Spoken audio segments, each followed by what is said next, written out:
नमस्कार। भारत धरती पर आध्यात्मिकता का एक ऐसा निवास स्थान माना जाता है जहां विभिन्न धर्मों के लोग अपने अपने पर्व को बहुत ही श्रद्धा से मनाते आ रहे हैं। इसमें से एक ऐसा महापर्व है दीपावली का, जिसे पवित्र सनातन धर्म के धर्मी लोग बहुत ही सदियों से मनाते आ रहे हैं। यहाँ पर हमारे साथ दो अलग अलग विचारधाराओं के लोग मौजूद हैं। एक पक्ष जो विभिन्न धर्म गुरुओं को मानता है, दूसरा पक्ष हमारे साथ है संत रामपाल जी महाराज जी के समर्थक, और हमारे साथ पवित्र शास्त्र मौजूद है। यहाँ पर आज महाखुलासा होगा। आइए शुरू करते हैं आज का विशेष प्रोग्राम दीपावली पर महाखुलासा। पवित्र शास्त्रों के आधार पर उठेगा रहस्यों से पर्दा। तो आइए सबसे पहले सवाल की ओर बढ़ते हैं और जानते हैं आखिर दीपावली का क्या इतिहास रहा है। जी पंडित जी बताइए। जय श्री राम। आज ही के दिन मर्यादा पुरुषोत्तम भगवान श्री राम जी अयोध्या वापस लौट कर आए थे, 14 वर्षों का वनवास पूर्ण करके। और माता सीता और प्रभु श्री राम जी के आने की खुशी में अयोध्या वासियों ने उनके स्वागत में घी के दीपक जलाए थे और उनका स्वागत किया था। माता महालक्ष्मी की भी साधना इस दिन की जाती है। यह पर्व हमें अंधकार से प्रकाश की तरफ लेके जाता है और असत्य पर सत्य की विजय के बारे में हमें बताता है। जय श्री राम। जय श्री। तो यहाँ पर ये बात निकल कर आई है कि दीपावली का महापर्व जो है भगवान श्री राम जब 14 वर्षों के बाद वनवास से लौटे थे, इस खुशी में मनाया जाता है। संत रामपाल जी महाराज जी के समर्थक इस पर क्या बताना चाहेंगे? जी हाँ, बिल्कुल सही बात है। इन्होंने इनको सही कहा है कि श्री रामचंद्र जी, और इस बात को हम भी मानते हैं कि श्री रामचंद्र जी 14 वर्ष का वनवास काट करके सीता माता जी को अयोध्या जी लेकर आए थे, तो उनकी खुशी में दीपक जलाए गए थे और दिवाली मनाई गई थी। लेकिन वो दिवाली सिर्फ 2 साल मनी थी, उसके बाद में दीपावली नहीं मनाई गई, क्योंकि एक धोबी के कहने से सीता माता जी को श्री रामचंद्र जी ने वनवास दे दिया था, निकाल दिया था घर से। उसके बाद में वो दीपावली नहीं मनाई गई। इसलिए हम भी इनसे पूछना चाहेंगे कि जब 2 साल ही दीपावली मनी, वहाँ का राजा दुखी, वहाँ की प्रजा दुखी, तो उस दुख के घड़ी को हम त्योहार में कैसे परिवर्तित कर सकते हैं, कैसे मना सकते हैं? ऐसे दिवाली मनाने का क्या औचित्य रहता है, हम पंडित जी से ही पूछना चाहते हैं। आइए अब जानते हैं इस बारे में संत रामपाल जी महाराज के विचार। श्री विष्णु जी के अवतार श्री कृष्ण जी, श्री रामचंद्र जी, श्री रामचंद्र के रूप में राजा दशरथ के घर जन्म जब श्री विष्णु जी का हुआ, युवा हुए, युवा होते विवाह हुआ, विवाह होते ही वनवास हुआ, वनवास से सीता का हरण हुआ, यानी उसकी पत्नी का रावण उठा ले गया, और फिर रावण के साथ युद्ध हुआ। पुण्यात्माओं, करोड़ों व्यक्ति मारे गए वहां पर। तब सीता की वापसी हुई। वापसी आने पर बड़ी खुशी बनाई, नगरी में दीप जलाए गए घी के। सीता के वापस, श्री राम के वापस आने पर, सीता लौटा लाने पर, और कुछ दिनों के बाद सीता जी का निष्कासन कर दिया श्री रामचंद्र जी ने स्वयं ही। किस बात पर के एक धोबी ने व्यंग कस दिया, वो अपनी पत्नी को धमका रहा था रात्रि के समय। वो किसी उस आपस में कहा सुनी होने से उस धोबी की पत्नी घर से बाहर चली गई थी कहीं अपने रिश्तेदारी में। फिर वो वापस लेकर आया तो उसको धमका रहा था कि मैं तुझे घर नहीं रखूंगा, तू 3 दिन कहाँ रही, मैं दशरथ के पुत्र जैसा नहीं हूँ जो वहाँ पर 12 वर्ष तक रावण के पास रही, उसको फिर घर ले आया। उधर से श्री रामचंद्र जी राजा थे अयोध्या के। पहले राजा लोग अपनी प्रजा के दुख सुखों को स्वयं ही जाना करते थे, रात्रि के अंदर वेश बदल कर घूमा करते थे।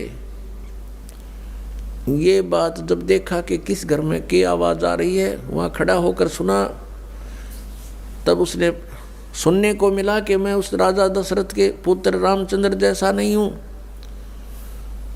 जो रावण के पास उसकी पत्नी रही और उसको घर में रखे हुए है, तो सुबह निकल जाना यहाँ से। इस बात को सुनकर ही श्री रामचंद्र जी ने सीता जी को निष्कासित कर दिया, निकाल दिया घर से कि नगरी के लोग मेरे ऊपर व्यंग कस रहे हैं और मैं ये बात नहीं सुन सकता। पुण्यात्माओं, जब सीता जी को रामचंद्र जी लाने लगे रावण का वध करके लंका का राज्य विभीषण को देकर, तब श्री रामचंद्र जी ने कहा था कि मैं तेरी परीक्षा लूंगा और यदि परीक्षा में सफल होगी तो मैं ले चलूंगा, नहीं तो नहीं ले चलूंगा। मैं तुझे अग्नि में जलाऊंगा, यदि तू अग्नि में जल गई तो समझूं तेरी कि तू कलंकित थी, तू रावण को समर्पित हो चुकी थी, और यदि अग्नि में तू नहीं जली तो मैं निष्कलंक जानूंगा, तब तुझे ले चलूंगा। ऐसा ही किया गया। सीता को अग्नि में बैठा दिया और हजारों की संख्या में दर्शक थे। सीता जी नहीं जली और सब ने कहा कि भगवान निष्कलंक है, माई निष्कलंक है, और इतनी कठोर परीक्षा लेकर के वापस अपने घर लाया था। और फिर एक व्यक्ति के कहने से श्री रामचंद्र जी ने उसको निकाल दिया, अपनी पत्नी को। तो कहाँ गई वो उसका अपना जजमेंट? तो ऐसे ये राजा के योग्य भी नहीं थे ये लोग, और हम इनको भगवान मान रहे थे। एक गर्भवती औरत को अपनी को घर से बाहर निकाल देता है, कहीं मरो कहीं जाओ, कोई बात थी? या फिर परीक्षा लेने की क्या जरूरत थी? और क्यों इतनी दुनिया मरवाई, फिर छोड़ देता रहे, रावण के पास ही रहती हो। पुण्यात्माओं, यहाँ का राजा काल भगवान है और ये नहीं चाहता कि यहाँ के प्राणियों को परमात्मा का पता लग जाए, जिस कारण से इसने इनको भगवान सिद्ध करवा रखा था अपने नकली दूतों के माध्यम से। और फिर क्या होता है लास्ट में, श्री रामचंद्र जी ने अश्वमेघ यज्ञ घोड़ा छोड़ दिया कि पूरी पृथ्वी पर शासन प्राप्त करने के लिए कि इस घोड़े को जो पकड़ेगा वो युद्ध करे मेरे साथ। वो घोड़ा उन्हीं के पुत्रों ने, जो सीता जी ने बाहर जाके जन्म दिया था ऋषि वाल्मीकि की कुटिया में, एक पुत्र गर्भ में था, दूसरा फिर वाल्मीकि जी की मिसअंडरस्टैंडिंग के कारण एक घास से, यानी कुसा से, या घास होती है डाब, इससे एक लड़का बनाया था। ये अलग कहानी है, फिर बताएंगे। तो लव और कुश नाम से प्रसिद्ध हुए। लव तो सीता के गर्भ से जन्म हुआ था और कुश को वाल्मीकि जी ने अपनी भक्ति शक्ति से उसको बनाया था। लव और कुश युवा थे, उन्होंने वो श्री रामचंद्र जी का घोड़ा पकड़ लिया। फिर उनका पिता पुत्रों का युद्ध हुआ तो दोनों ने छक्के छुड़ा दिए राम के, और सीता जी फिर भी उनके हाथ नहीं आई और वो पृथ्वी के अंदर समा गई। और श्री रामचंद्र जी ने आकर के सरयू नदी के अंदर, अयोध्या के साथ से बह रही एक सरयू दरिया, उसमें जल समाधि ले ली। तो यहाँ पर इनका कहना है कि 2 वर्षों के बाद जब माँ सीता को घर से निकाल दिया गया था, भगवान श्री राम ने उनको एक धोबी के व्यंग कसने की वजह से निकाल दिया गया था, तो दीपावली मनाने का कोई औचित्य नहीं रह जाता है। हाँ जी, आप क्या बताएंगे इस पर? देखिए, ये कैसी व्यर्थ और मूर्खतापूर्ण बातें कर रहे हैं। जो हमारा त्यौहार, पवित्र त्यौहार दीपावली महापर्व सदियों से मनाया आता जा रहा है, और ये उसके लिए प्रमाण मांग रहे हैं। हम नहीं मानते इनकी ये दखियानुसी बातों को, हम नहीं मानते हैं। कैसी बातें कर रहे हैं? सनातन धर्म जिस त्योहार को मनाते हैं, देश विदेशों में दिवाली मनाई जाती है। अब हम इनको प्रमाण दें कि आखिर वो दिवाली हम क्यों मनाते हैं। पंडित जी, आप बताएं, क्या इस इतने बड़े महापर्व को बताने के लिए हमें प्रमाण देना पड़ेगा? नहीं, ऐसा कोई प्रमाण नहीं है कि 2 वर्ष के बाद दीपावली नहीं मनाई गई थी। होई वही जो राम रची रखा। दर्शकों, दिवाली के उपलक्ष्य में माता लक्ष्मी जी की भी पूजा की जाती है। यानी दीपावली का जो त्योहार मनाया जाता है उसमें विशेष तो लक्ष्मी जी की ही पूजा होती है और बाकी तो राम का दिखावा होता है, एक दीपक लगाकर। दर्शकों, श्री रामचंद्र जी श्री विष्णु जी ही थे और माता सीता जी स्वयं माता लक्ष्मी जी ही थी। जब श्री राम जी व माता सीता जी वनवास से वापस अयोध्या आए थे, तब उनके आने की खुशी में घर घर में घी के दीप जलाकर खुशी मनाई गई थी। दर्शकों, 2 वर्ष बाद किसी कारण से माता सीता जी यानी माता लक्ष्मी जी को घर से बाहर भगवान श्री रामचंद्र जी यानी श्री विष्णु जी ने निकाल दिया। उसने वन में कष्टमय जीवन जिया। माता सीता जी ने आजीवन कष्ट उठाए। उसके बाद अयोध्या नगरी में मातम छा गया था। दीपावली नहीं मनाई गई। विचार करो, दिवाली के दिन लक्ष्मी जी की पूजा की जाती है, क्या उसके वन में जाने की खुशी में मनाई जा रही है? कुछ तो विवेक से काम लो। दूसरी बात, श्री रामचरितमानस यानी रामायण ग्रंथ की रचना श्री तुलसीदास जी ने श्री रामचंद्र जी के जन्म के लाखों वर्ष बाद अब कलयुग में विक्रमी संवत 1631 यानी सन 1574 ईस्वी में लिखा था। इसके बाद श्री राम जी की कथा फिर से प्रकाश में आई है। लगभग 100 वर्ष से यानी सन 1924 ईस्वी के बाद दीपावली का पर्व हिंदुओं के अंदर फिर से प्रचलन में आया। विचार करें, द्वापर युग में श्री कृष्ण जी हुए। कहीं प्रमाण दिखा दो कि श्री कृष्ण जी ने या द्वारिका वासियों ने या वृंदावन वासियों ने या मथुरा वासियों ने कभी दीपावली का त्योहार मनाया हो। दर्शकों, इसका कहीं प्रमाण नहीं है कि उन्होंने ऐसे किया हो। इससे स्पष्ट हो जाता है कि ये अब मनमुखी लोगों द्वारा मनमाना आचरण करके केवल प्रदूषण फैलाया जा रहा है। इसलिए ये दीपावली का त्योहार मनाना व्यर्थ है। इसमें कोरा प्रदूषण फैलाना ही है। श्री विष्णु जी यानी श्री राम जी तथा माता लक्ष्मी यानी माता सीता जी के कष्टमय जीवन को याद करते हुए इस काल के लोक से निकलकर सतलोक यानी गीता अध्याय 18 श्लोक 62 में बताए सनातन परम धाम को प्राप्त करने के लिए साधना करनी चाहिए। इस कथा यानी रामायण का यह निष्कर्ष निकलता है। हम संत रामपाल जी महाराज के शिष्य संत रामपाल जी महाराज द्वारा बताई गई वो सत साधना करते हैं, जिसमें श्री लक्ष्मी जी, श्री विष्णु जी और सभी इन 5 मुख्य देवताओं की साधना करते हैं। इन्हें डेली याद करते हैं। इनके दुख को हम शेयर करते हैं और भगवान से डरकर हम प्रतिदिन सुबह शाम देशी घी के दीप जलाते हैं ताकि प्रदूषण खत्म हो, क्योंकि हवन से प्रदूषण खत्म होता है। हम श्री लक्ष्मी जी, श्री विष्णु जी और सभी मुख्य देवताओं को सदा याद करते हैं। और ये लोग एक दिन ड्रामा करते हैं। इसके करने से न कोई धार्मिक लाभ और न ही कोई वातावरण में शुद्धता।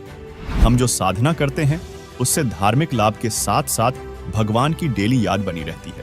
ये कष्ट याद रहते हैं जो ऐसा कष्टमय जीवन जिया महापुरुषों ने, देवियों ने, देवताओं ने। उस डर से हम भक्ति करते हैं। हमें कभी भूल नहीं पड़ती तो हम निवेदन करते हैं कि पूरा हिंदू समाज ये नाटकबाजी छोड़कर संत रामपाल जी महाराज द्वारा बताई साधना करो और अपना जीवन सफल करो। तो चलिए दर्शकों, अब डिबेट में आगे बढ़ते हैं। तो यहाँ पर इस पक्ष का ये कहना है कि प्रमाण की कोई आवश्यकता नहीं है। यहाँ पर बहुत बड़ी बात है कि इतने वर्षों से दीपावली का त्योहार चलता आ रहा है, सभी लोग मनाते आ रहे हैं। भगवान श्री राम जब 14 वर्षों बाद वनवास से लौटे थे, इस खुशी में मनाया जाता है और उसका हमें किस प्रमाण की आवश्यकता है? अब आप लोग बताइए। जैसे कि इन लोगों ने कहा कि दीपावली मनाने का कहीं भी हमारे पास तो प्रमाण नहीं है, मतलब दीपावली मनाने का इनके पास कोई प्रमाण नहीं है। पर हमारे पूज्य गुरु संत रामपाल जी महाराज जी ने बताया है कि दीपावली मनाने का कहीं उल्लेख ही नहीं है, तो आपके पास प्रमाण कहाँ से होगा?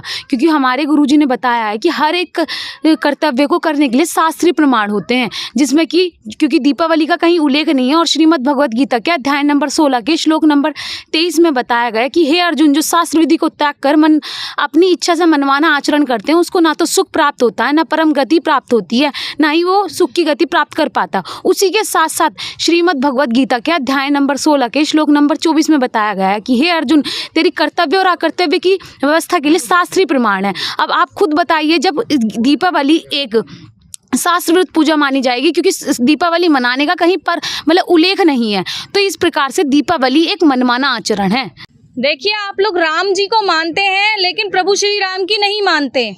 आप लोग शास्त्रों को तो मानते हैं ना, जैसे कि हमारे रामचरितमानस बालकांड पृष्ठ 17 में लिखा है कि जो मनुष्य वेदों को छोड़ करके कुमार्ग पर जाता है वह कलयुग की पापी आत्मा है। आप लोग इतने पढ़े लिखे समाज के हैं, अब आप लोग ये सोचिए कि जब हमारे शास्त्री ये बात कह रहे हैं कि जो इंसान कुमार्ग पे जा रहा है हमारे वेदों को छोड़कर, तो आप लोग क्या कलयुग की पापी आत्मा बनना चाहेंगे? बताइए आप लोग क्या कहते हैं इस बारे में। रामचरितमानस की एक वाणी इन्होंने बताई है। ये हिंदू विरोधी विरोधी बातें हो रही हैं, ये हिंदू विरोधी बातें हो रही राम जी हैं, का समझे? अपमान कर रहे हैं। ये भगवान राम का अपमान हो रहा है, हमारे ये हमारी भावनाओं के साथ में ठेस पहुंचाया जा रहा है। तो यहाँ पर ये मुद्दा निकल कर आया है। इन्होंने कहा है कि रामचरितमानस में ये लिखा हुआ है कि जो वेदों की बातों को छोड़कर अपनी इच्छा से मनमाना आचरण करते हैं उसको कोई लाभ नहीं है। तो यहाँ पर जो निर्णय होगा वो शास्त्रों के आधार पर होगा। जो भी बातें हमारे शास्त्रों में लिखी गई हैं उसी के आधार पर आज यहाँ निर्णय होगा। हमारे पास वेद शास्त्र पवित्र रामचरितमानस है, इसमें से प्रमाण खोल कर देखेंगे आखिर ये जो बातें बता रहे हैं वो कितनी सच है और जो इनकी बातें हैं वो कितनी सच है। क्योंकि इस महाखुलासे का जो आज हम खुलासा करने जा रहे हैं वो बिल्कुल प्रमाणों के ऊपर ही होगा। सर मैं एक और बार बताना चाहूँगी, जैसे कि दीपावली नाम से ही स्पष्ट होता है कि ये दीपों का त्यौहार है।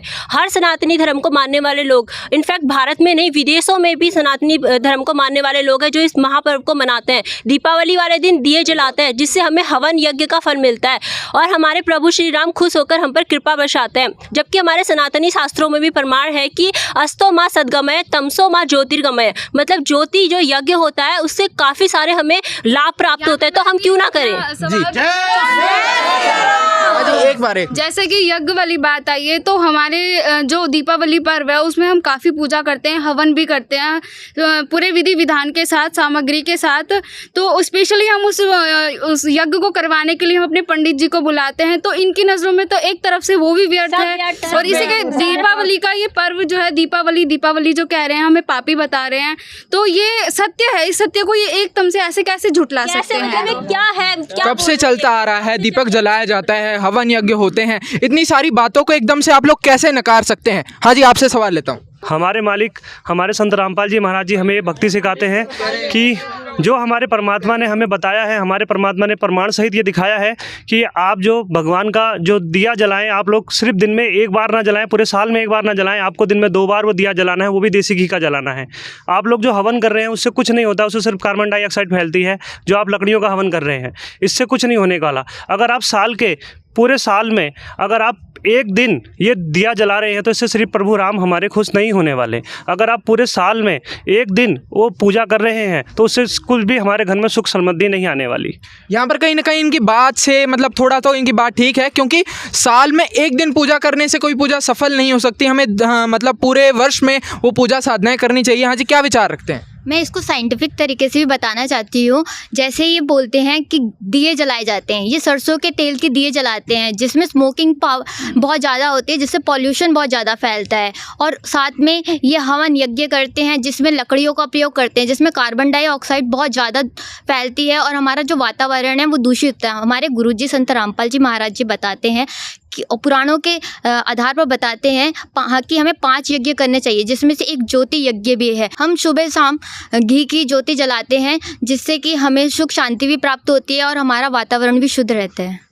जी, यह लोग तो एक दिन पूजा पाठ करते हैं, एक दिन दिया जलाते हैं, एक दिन हवन यज्ञ कर लेते हैं, ये सोचते हैं कि हमें प्रभु की प्राप्ति हो गई। लेकिन ऐसा थोड़ी ही होता है। जो शास्त्रों में लिखा है कि हाँ, हमारे संत रामपाल जी महाराज बताते हैं सुबह शाम देसी घी का दिया जलाते हैं। हम तो 365 दिन जलाते हैं, हमारी तो सदा दिवाली होती है। बताओ ये कैसी दिवाली है आपकी एक दिन? तो यहाँ पर दर्शकों यहाँ पर एक बहुत बड़ी बात है।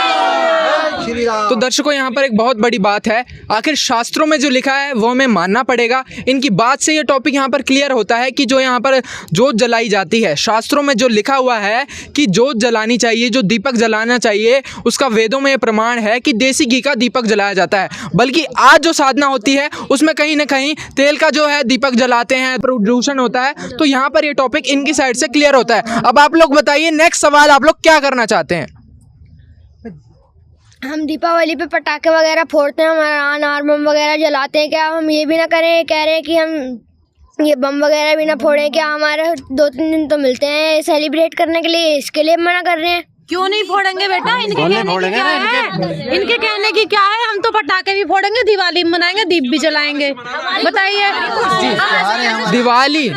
दीपावली खुशियों का त्योहार है। बच्चे इसमें बहुत ही श्रद्धा से अपने पूरे 2-3 दिन उनको मिलते हैं, पटाखे जलाते हैं। तो इससे कहीं ना कहीं उनकी जो है मतलब जो उनकी खुशियां हैं वो छीन ली जाती हैं। अब आप लोग कह रहे हैं कि दिवाली नहीं मनानी चाहिए, एक ही दिन 2 दिन उनको मिलते हैं। बच्चे के यहाँ पर कह रहे हैं कि पटाखे जलाने के लिए हमें मना कर रहे हैं। अब पटाखे नहीं जलाने हैं, अब आप लोग मतलब कहना क्या चाहते हो? पूरे के पूरे दीपावली को आप लोग मना कर रहे हैं, मतलब क्या बेस है आपका?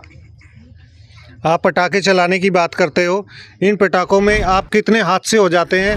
बहुत सारे बच्चों के हाथ उड़ जाते हैं, किसी की आंखें चली जाती हैं, किसी का जीवन अंधेरे में परिवर्तित हो जाता है।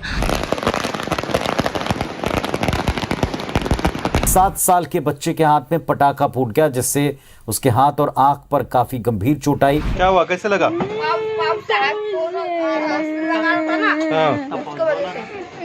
हाथ में पकड़ के लगा रहता, हाथ में पकड़ के लगा रहता वो।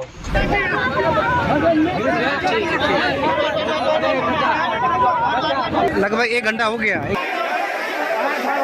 व्यवस्था जो है ना बहुत ही लचर पचर है, बिकॉज यहाँ पे जो है ना काफी ज़्यादा।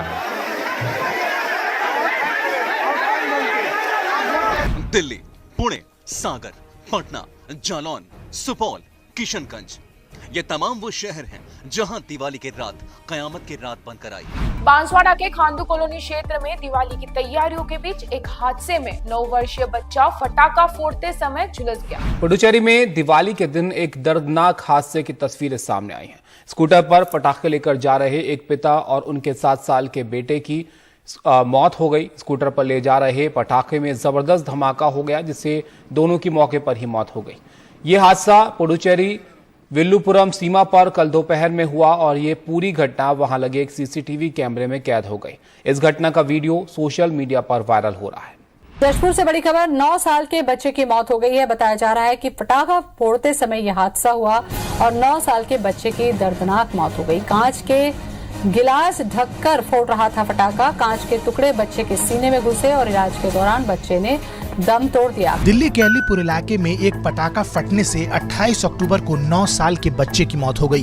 खेल खेल में बच्चे ने पटाखे को जलाकर स्टील के ग्लास में रख दिया। पटाखा फटते ही ग्लास का एक हिस्सा बच्चे के शरीर में घुस गया, जिसकी वजह से उसकी मौत हो गई। आप इन पटाखों को क्या खुशी मनाने का एक तरीका समझते हो? ये कोई खुशी मनाने का तरीका नहीं है। सत भक्ति जो है परमात्मा के द्वारा, हमारे गुरु जी के द्वारा बताई गई सत भक्ति है, सतनाम का जाप है, उससे जो है हमारे जीवन में खुशियाँ आती हैं। सच्ची भक्ति से, सच्चे नाम से, ना कि इस तरह की हुड़दंगबाजी से कोई खुशी का औचित्य रह जाता है। कोई औचित्य नहीं रह जाता है। हाँ जी, एक पीछे से बच्ची यहाँ पर कुछ बताना चाह रही। हाँ जी, बताइए। हमारे गुरुजी संत रामपाल जी महाराज जी ने इसलिए पटाखे जलाने को मना किया हुआ है। पटाखे जलाने से एनवायरनमेंट में बहुत सारी गैसेज रिलीज होती हैं जो कि हमारी सेहत के लिए और एनवायरनमेंट के लिए अच्छी नहीं होती, इसलिए हम पटाखे नहीं जलाते। और पटाखे जलाने से न जाने कितने लोगों के पैर जल जाते हैं, हाथ, और इतने ज़्यादा उन्हें दुख होता है। तो ऐसे पटाखे जलाने से क्या मज़ा।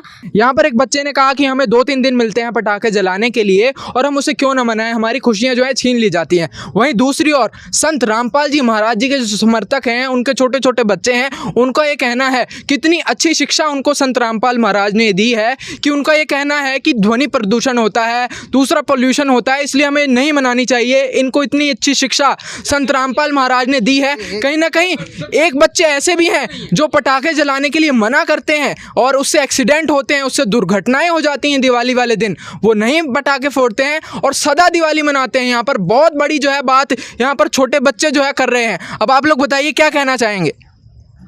जय श्री राम। ये हिंदू विरोधी आज नई नई बात बता रहे हैं हमें। हम आज पहली बार सुन रहे हैं कि ये दीपावली नहीं मना रहे। दीपावली के दिन हम माता लक्ष्मी और गणेश जी की पूजा करते हैं, जिससे हमें सुख, धन और धान्य की वृद्धि होती है। और हमारे पंडित जी जो पुरोहित वर्षों से हमारे दादा परदादाओं ने हमारे घर में पूजा करी और हमें सुख शांति की प्राप्ति हुई, और ये आज मना कर रहे हैं। ये हिंदू विरोधी है, ये हमें पूजा करने से मना कर रहे हैं। यहाँ पर बिल्कुल नहीं होने देंगे। बिल्कुल यहाँ पर इनकी बहुत बड़ी बात है कि हिंदू विरोधी हैं।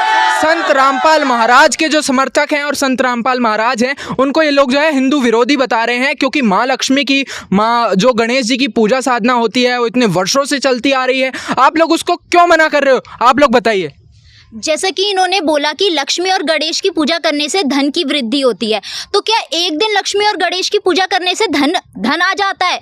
ऐसे तो मैं आपको एक उदाहरण देके बताती हूँ। एक विद्यार्थी है, वो पूरे साल पढ़ाई करता है और वो अपनी परीक्षा में उत्तीर्ण हो जाता है। क्या वो विद्यार्थी एक दिन पढ़ाई करके अपनी परीक्षा में उत्तीर्ण हो सकता है? जैसे कि आप लोग एक दिन पूजा करके धन की वृद्धि कर रहे हैं, ये सब चीजें गलत हैं। हमारे संत रामपाल जी महाराज जी बताते हैं, हमारे संत रामपाल जी महाराज जी बताते हैं, आप सुन तो लीजिए। हमारे संत रामपाल जी महाराज जी ये बताते हैं ना कि हमारे संत रामपाल जी महाराज उनके हमें मूल मंत्र देते हैं, माता के, श्री गणेश जी के, विष्णु जी के मूल मंत्र देते हैं, जिनकी साधना हम हर दिन करते हैं। जितना हम उनका मंत्र जाप करते हैं ना, उतना आप लोग करते भी नहीं होंगे।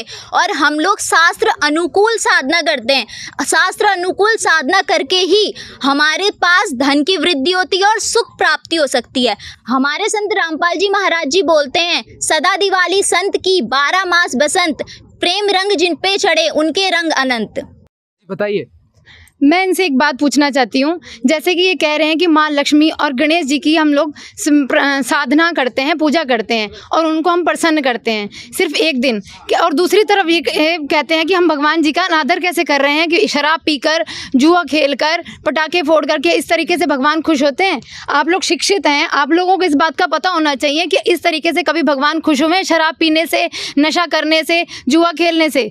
ये तो आप सिर्फ अपने मनोरंजन का साधन आपने भगवान को लिया है। इस तरीके से भगवान कभी भी खुश नहीं होता। पूज्य संत रामपाल जी महाराज इस बात को स्पष्ट कर रहे हैं कि गीता जी के अध्याय नंबर 7 श्लोक नंबर 12 से 15 में स्पष्ट किया गया है कि जो तीनों गुणों की भक्ति करते हैं उनको वो मूर्ख, बुद्धि तथा मनुष्य में नीच और राक्षस स्वभाव से ज्ञात होते हैं। तो आप पढ़े लिखे समाज हैं, आप लोगों को समाज के लिए इशारा ही काफ़ी है। आप ही बताइए, क्या ये सच है? क्या ये आप लोग जो साधना कर रहे हैं कि शास्त्र विरुद्ध साधना है या वे शास्त्र के अनुकूल है? आप बताइए इस बात को।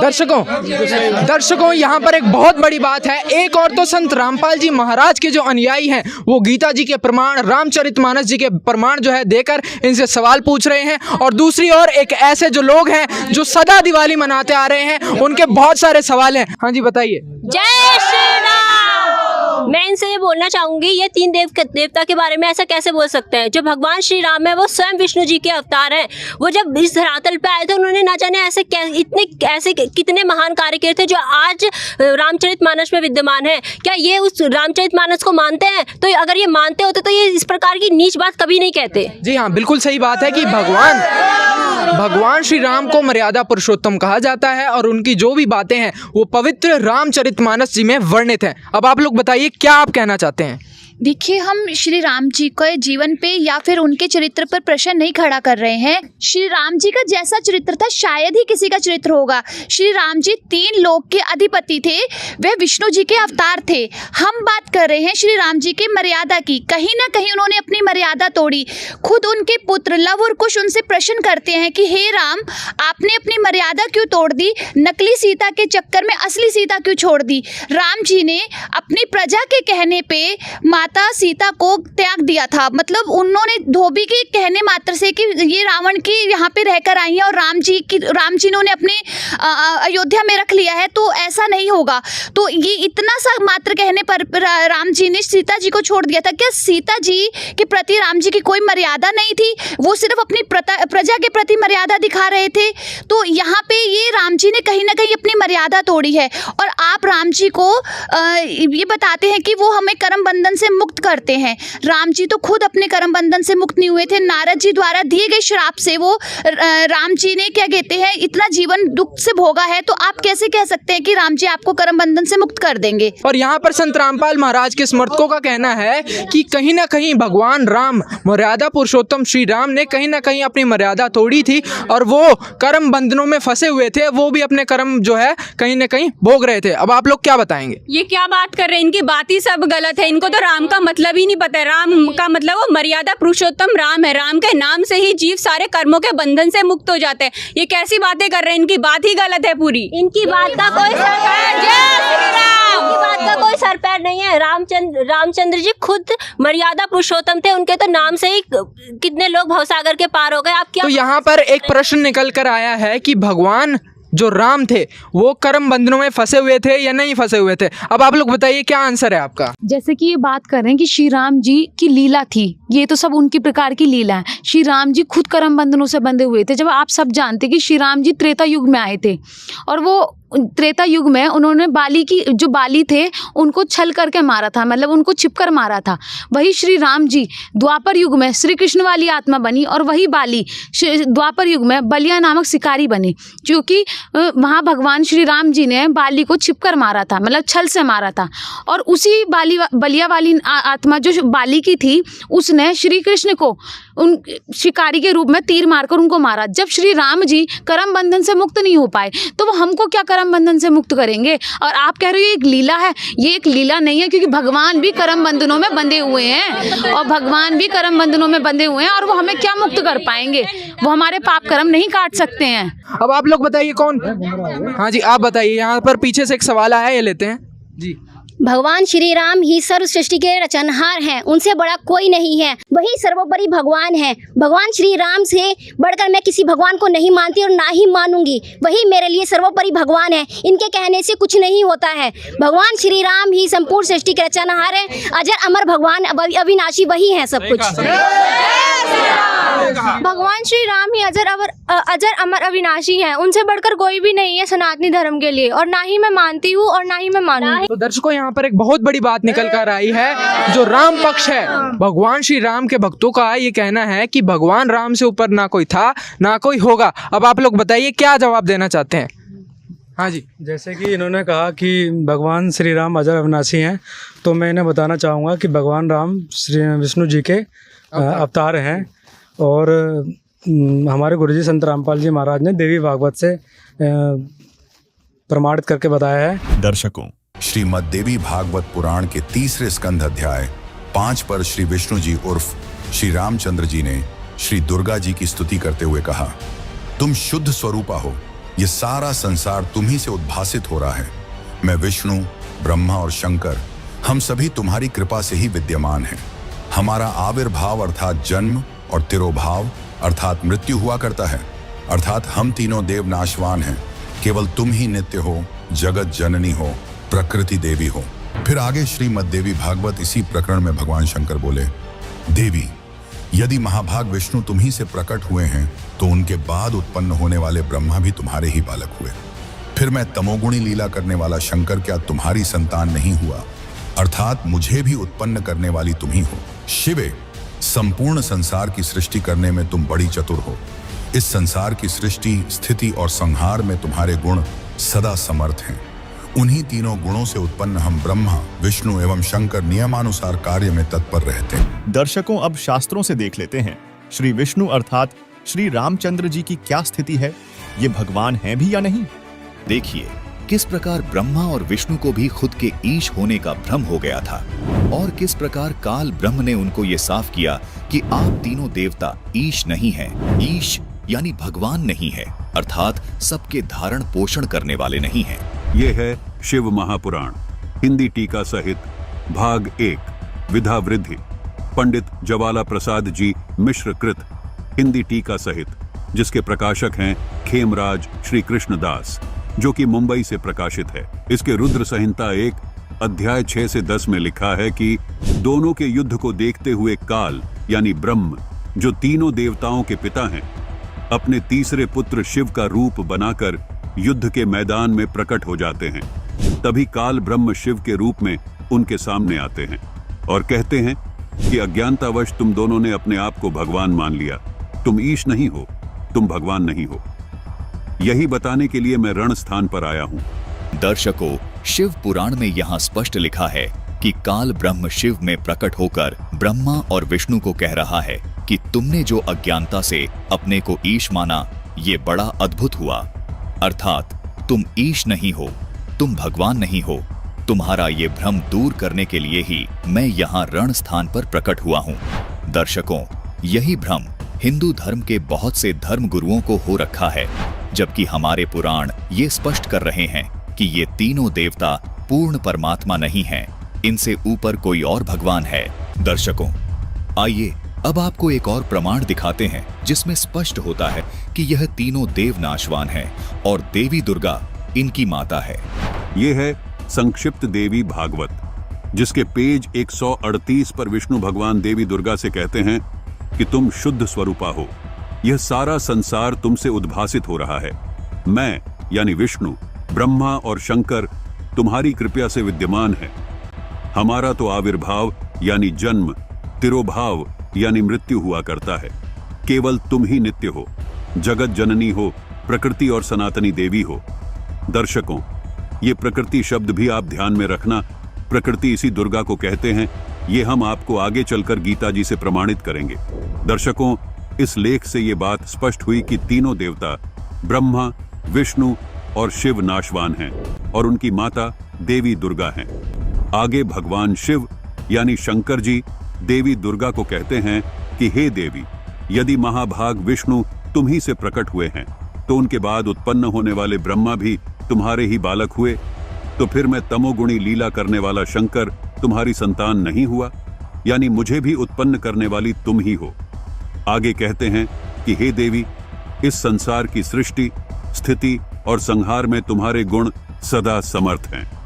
उन्हीं तीनों गुणों से उत्पन्न हम यानी ब्रह्मा, विष्णु और शंकर नियमानुसार कार्य में तत्पर रहते हैं। दर्शकों, यहाँ ये स्पष्ट हुआ कि ब्रह्मा, विष्णु, महेश ही तीनों गुण हैं। दर्शकों, आइए आपको एक और प्रमाण दिखाते हैं कि ब्रह्मा, विष्णु, महेश तीनों गुण हैं और दुर्गा इनकी माता है। देखिए, ये है श्रीमद् देवी भागवत, हिंदी टीका सहित, भाग 1, खेमराज श्री कृष्णदास प्रकाशन, बंबई। इसके तृतीय स्कंद के पेज नंबर 11 पर भगवान शंकर देवी दुर्गा को कहते हैं कि हे माता, यदि आप हमारे ऊपर सदा दया युक्त रहती हैं तो हमको तमोगुण किस प्रकार प्रदान किया, ब्रह्मा को रजोगुण प्रदान किया है और हरि यानी विष्णु जी को सतोगुण क्यों बना दिया। नीचे संस्कृत भी आप देख सकते हैं। यदि दया धर्मना न सदाम्बिके कथम अहम विहित च तमोगुण कमलज रजो गुण संभव सुविहित कीमो सतो गुणो हरि। दर्शकों, यहाँ भगवान शंकर देवी दुर्गा से कह रहे हैं कि हे माता, आप हम पर दया रखती हैं तो आपने मुझे तमोगुण क्यों बना दिया और कमल से उत्पन्न होने वाले ब्रह्मा को रजोगुण क्यों बना दिया तथा हरि यानी विष्णु को सतोगुण क्यों बना दिया। इससे स्पष्ट हुआ कि ये तीनों गुण ब्रह्मा, विष्णु और महेश हैं। दर्शकों, अभी आपको एक और प्रमाण दिखाते हैं जिससे ये बिल्कुल स्पष्ट हो जाएगा कि ये तीनों देवता ही तीन गुण हैं। ये है संक्षिप्त मार्कंडे पुराण, सचित्र मोटा टाइप, गीता प्रेस गोरखपुर से प्रकाशित, जिसके 131 पृष्ठ पर लिखा है कि रजोगुण प्रधान ब्रह्मा, तमोगुण प्रधान रुद्र और सतोगुण प्रधान विश्वपालक विष्णु हैं। ये ही तीन देवता हैं और ये ही तीन गुण हैं।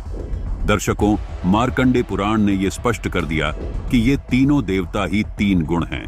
आइए अब देखिए इन तीन गुणों की भक्ति करने वालों के विषय में श्रीमद् देवी भगवत गीता जी में क्या लिखा है।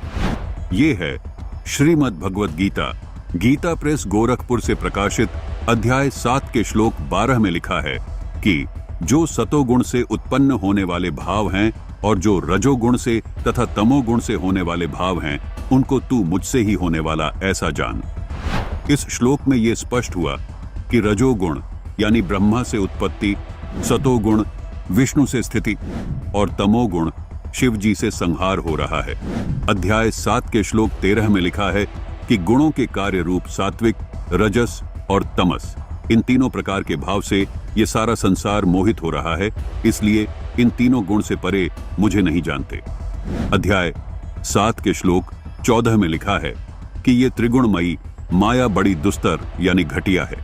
जो पुरुष इस माया का उल्लंघन कर जाते हैं वो संसार से पार हो जाते हैं। दर्शकों, गीता ज्ञान दाता का कहना है कि जो साधक इन तीनों गुणों की भक्ति न करके ऊपर उठ जाते हैं यानी मेरी भक्ति करते हैं, उनको ज्यादा लाभ मिलता है। अध्याय 7 के श्लोक 15 में लिखा है कि इस त्रिगुण माया के द्वारा यानी ब्रह्मा, विष्णु, महेश के द्वारा जिनका ज्ञान हरा जा चुका है, वे आसुर स्वभाव को धारण किए हुए मनुष्यों में नीच, दूषित कर्म करने वाले मूढ़ लोग मुझको नहीं भजते। दर्शकों, यहाँ इस भजते शब्द पर गौर करना जरूरी है। भजना मतलब पूजा करना, भक्ति करना। यहाँ गीता ज्ञानदाता ने स्पष्ट किया है, जिनका ज्ञान त्रिगुणमयी माया के द्वारा हरा जा चुका है। यहाँ गुणों से मतलब सीधा तीनों देवताओं से है, क्योंकि गुणों को नहीं भजा जाता।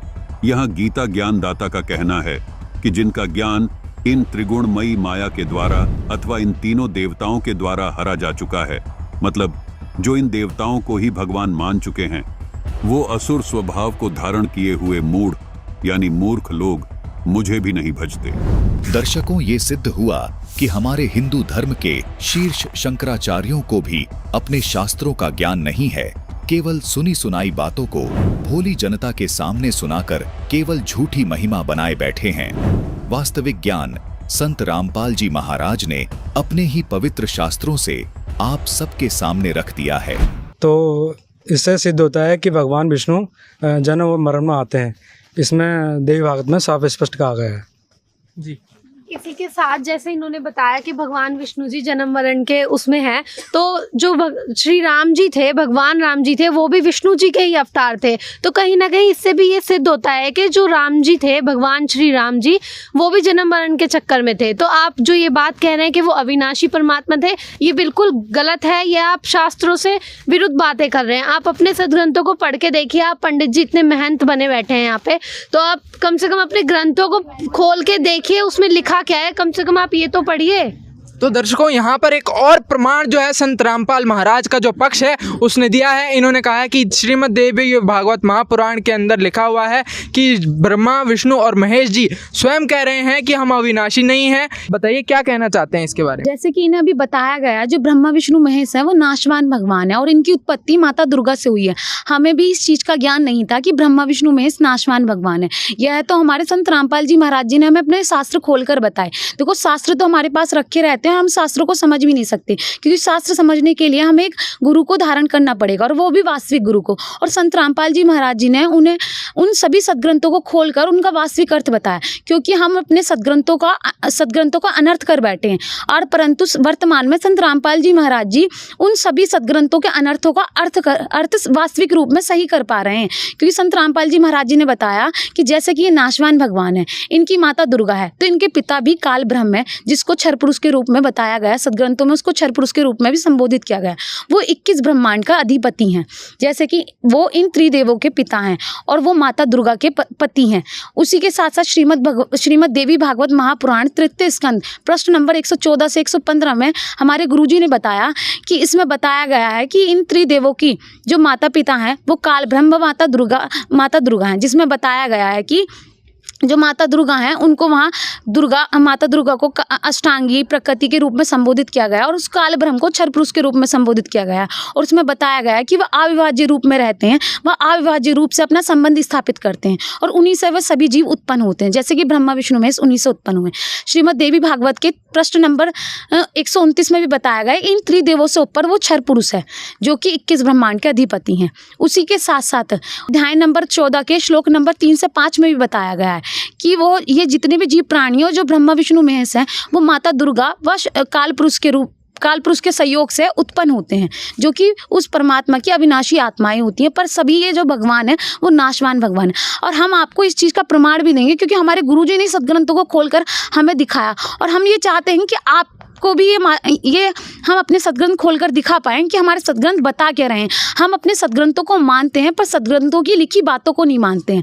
तो हम आपको सदग्रंथों के साथ ही ऑथेंटिक ज्ञान बताएंगे कि जैसे कि हमारे गुरुजी ने हमें बताया है। उसी के साथ साथ आप जो श्री राम जी के परम हितैषी बन रहे हैं, हम भी भगवान श्री राम जी को आदरणीय मानते हैं, हम भी उनके हितैषी हैं, क्योंकि वो आदरणीय योग्य हैं, क्योंकि उनका चरित्र इतना अच्छा था कि शायद कोई उनके चरित्र को अपने जीवन में धारण कर पाए। रामचरितमानस में भी इसका प्रमाण दिया गया है कि जो काल ब्रह्म है और जो माता दुर्गा हैं वो ब्रह्मा विष्णु महेश के माता पिता हैं। उसी को हम आपको प्रमाण के साथ बताएंगे। यहाँ पर इनका कहना है कि रामचरितमानस में ऐसा लिखा हुआ है। भगवान श्री राम का अपमान हो रहा है और साथ ही हमारे राम का अपमान कर रहे हैं ऐसी सभा में। पंडित जी, कोई प्रमाण नहीं दिखाया आपने हमारे भगवान राम। नहीं, हम ये सब हम लोग नहीं मानेंगे। अपमान नहीं कर रहे हैं, लेकिन आपको सच को स्वीकार करना पड़ेगा। शास्त्र तो माननी जो बता रहे हैं वो अपने पंडित जी जी शास्त्रों की तो माननी पड़ेगी। आप आराम से बैठिए। बैठिए, भक्तों के लक्षण नहीं है। देखिए आप बैठिए, क्रोधित होकर उठ के जाना कोई ऐसी बोले किसी नतीजे पे पहुंचना नहीं है। आप सच को स्वीकार करिए। देखिए एक बात है, अगर वो देखिए यहाँ पर बहुत बड़ी बात है कि एक मिनट, यहाँ पर जो भी बात इन्होंने अभी कहा कि रामचरितमानस में ऐसा लिखा हुआ है, हमारे पास रामचरितमानस पवित्र हमारे शास्त्र यहाँ पर रखे हुए हैं। इस बात का निर्णय तभी होगा कि संत रामपाल जी महाराज के समर्थकों ने झूठ बोला है या सही बोला है। आइए यहाँ पर आप लोगों को दिखाते हैं कि क्या संत रामपाल जी महाराज के समर्थकों ने जो बताया था वो सही है या गलत है। पंडित जी यहाँ पर जो हम वास्तविकता है वो देख लेते हैं। दर्शकों, श्री राम जी की समर्थता का महाखुलासा करने के लिए हमारे पास श्री रामचरितमानस यहाँ पर है, हमारे पास सारे ग्रंथ हैं। आइए देखते हैं क्या संत रामपाल जी महाराज के समर्थक इसका प्रमाण दे पाएंगे। पंडित जी देख लीजिए, ये श्री रामचरितमानस है जिसके संपादक हनुमान प्रसाद पोदार हैं। ये मत सोचना कि ये हमारे द्वारा लिखित पुस्तक है, ये हमारे गुरुजी के द्वारा लिखित पुस्तक है। हम श्री रामचरितमानस जिसके संपादक हनुमान प्रसाद पोदार हैं, जो गीता प्रेस गोरखपुर से प्रकाशित हैं, उसी में प्रमाण दिखाएंगे। देखिए ये बालकांड है। बालकांड मतलब जो श्री रामचरितमानस में कांड है उसी में एक बालकांड है। उसका जो दोहा है मतलब 147, उसी की चौपाई नंबर 1 में बताया है, पद राजीव बरानी नाही जाही, मुनि मन मधुप बसही जैनी माही, बाम भाग शोभित अनुकूला, आदि शक्ति छवि निधि जगमूला। इसमें बताया गया है कि जो बाम भाग मतलब जो भगवान के बाम भाग में मतलब जो क्षर पुरुष है उसके बारे में बताया। वो क्षर पुरुष जो राम जी के पिता हैं, मतलब जो कि 21 ब्रह्मांड के अधिपति क्षर पुरुष जो हैं, उनके बाम भाग में मतलब माता दुर्गा सुशोभित होती हैं। इसमें ये चीज़ बताई गई है। उसी के साथ साथ जासु अस उपजही गुणगानी, अगिनत लच्छी उमा ब्रह्मानी, जिसमें बताया गया है कि वो माता दुर्गा से ही लक्ष्मी, उमा और वो त्रिदेव की शक्ति उत्पन्न हुई है। इससे पंडित जी साफ तौर पर पता चला कि रामचरितमानस में भी ये चीज़ बताई गई है कि ब्रह्मा विष्णु महेश के माता पिता जो हैं वो दुर्गा जी वो और काल ब्रह्म है, जिसे कि हमने बताया कि वो 21 ब्रह्मांड के अधिपति हैं, जो कि श्रीमद् भगवद गीता में भी उनके प्रमाण दिए गए हैं। हम आपको श्रीमद् भगवद गीता में भी इसका प्रमाण देंगे, जैसे कि हमारे गुरुजी ने हमें बताया है। ये श्रीमद् भगवद गीता है जिसके जय दयाल गोयंत का संपादक हैं, मतलब उनके द्वारा लिखित ट्रांसलेशन उनके द्वारा किया गया है, जो गीता प्रेस गोरखपुर से प्रकाशित है।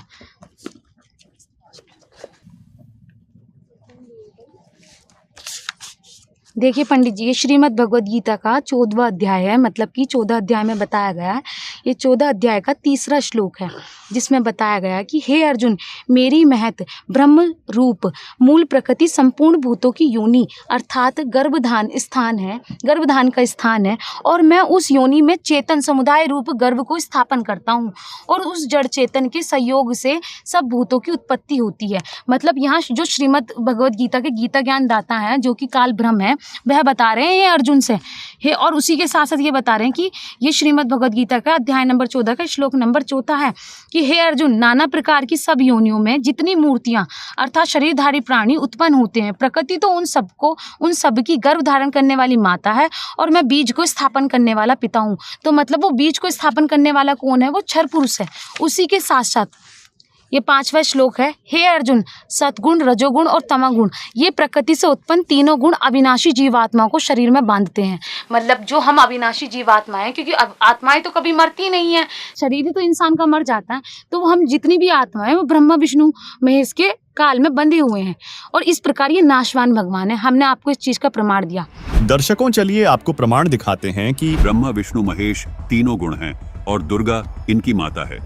देखिए, ये है श्रीमद् देवी भागवत, हिंदी टीका सहित, भाग 1, खेमराज श्री कृष्णदास प्रकाशन, बंबई। इसके 3य स्कंद के पेज नंबर 11 पर भगवान शंकर देवी दुर्गा को कहते हैं कि हे माता, यदि आप हमारे ऊपर सदा दया युक्त रहती हैं तो हमको तमोगुण किस प्रकार प्रदान किया, ब्रह्मा को रजोगुण प्रदान किया है, और हरि यानी विष्णु जी को सतोगुण क्यों बना दिया।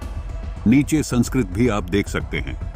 यदि दया धर्मना न सदाम्बिके कथम अहम विहित च तमो गुण कमल ज रजो गुण संभव सुविहित कीमो सतो गुणो हरि।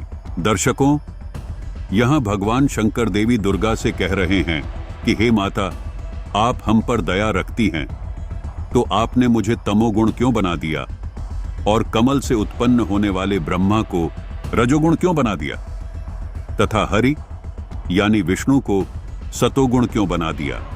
इससे स्पष्ट हुआ कि ये तीनों गुण ब्रह्मा, विष्णु और महेश हैं। दर्शकों, अभी आपको एक और प्रमाण दिखाते हैं जिससे ये बिल्कुल स्पष्ट हो जाएगा कि ये तीनों देवता ही तीन गुण हैं। ये है संक्षिप्त मार्कंडे पुराण, सचित्र मोटा टाइप, गीता प्रेस गोरखपुर से प्रकाशित, जिसके 131 पृष्ठ पर लिखा है कि रजोगुण प्रधान ब्रह्मा, तमोगुण प्रधान रुद्र और सतोगुण प्रधान विश्वपालक विष्णु हैं। ये ही तीन देवता हैं और ये ही तीन गुण हैं। दर्शकों, मार्कंडे पुराण ने ये स्पष्ट कर दिया कि ये तीनों देवता ही तीन गुण हैं। दर्शकों, चलिए अब डिबेट में आगे बढ़ते हैं। पंडित जी, जैसे कि हमने आपको बताया कि वो जो क्षर पुरुष हैं जो 21 ब्रह्मांड के स्वामी है, श्रीमद् भगवद गीता के अध्याय नंबर 15 के श्लोक नंबर 16 में बताया गया है कि इस संसार में नाशवान और अविनाशी भी ये दो प्रकार के पुरुष हैं। इनमें संपूर्ण भूत प्राणियों के शरीर तो नाशवान है और जीवात्मा अविनाशी कहा जाता है। मतलब जो क्षर पुरुष यहाँ बताया गया है, जो कि वो 21 ब्रह्मांड का स्वामी है, और अक्षर पुरुष जो कि 7 संग ब्रह्मांड के स्वामी है, वे दोनों नाशवान भगवान हैं।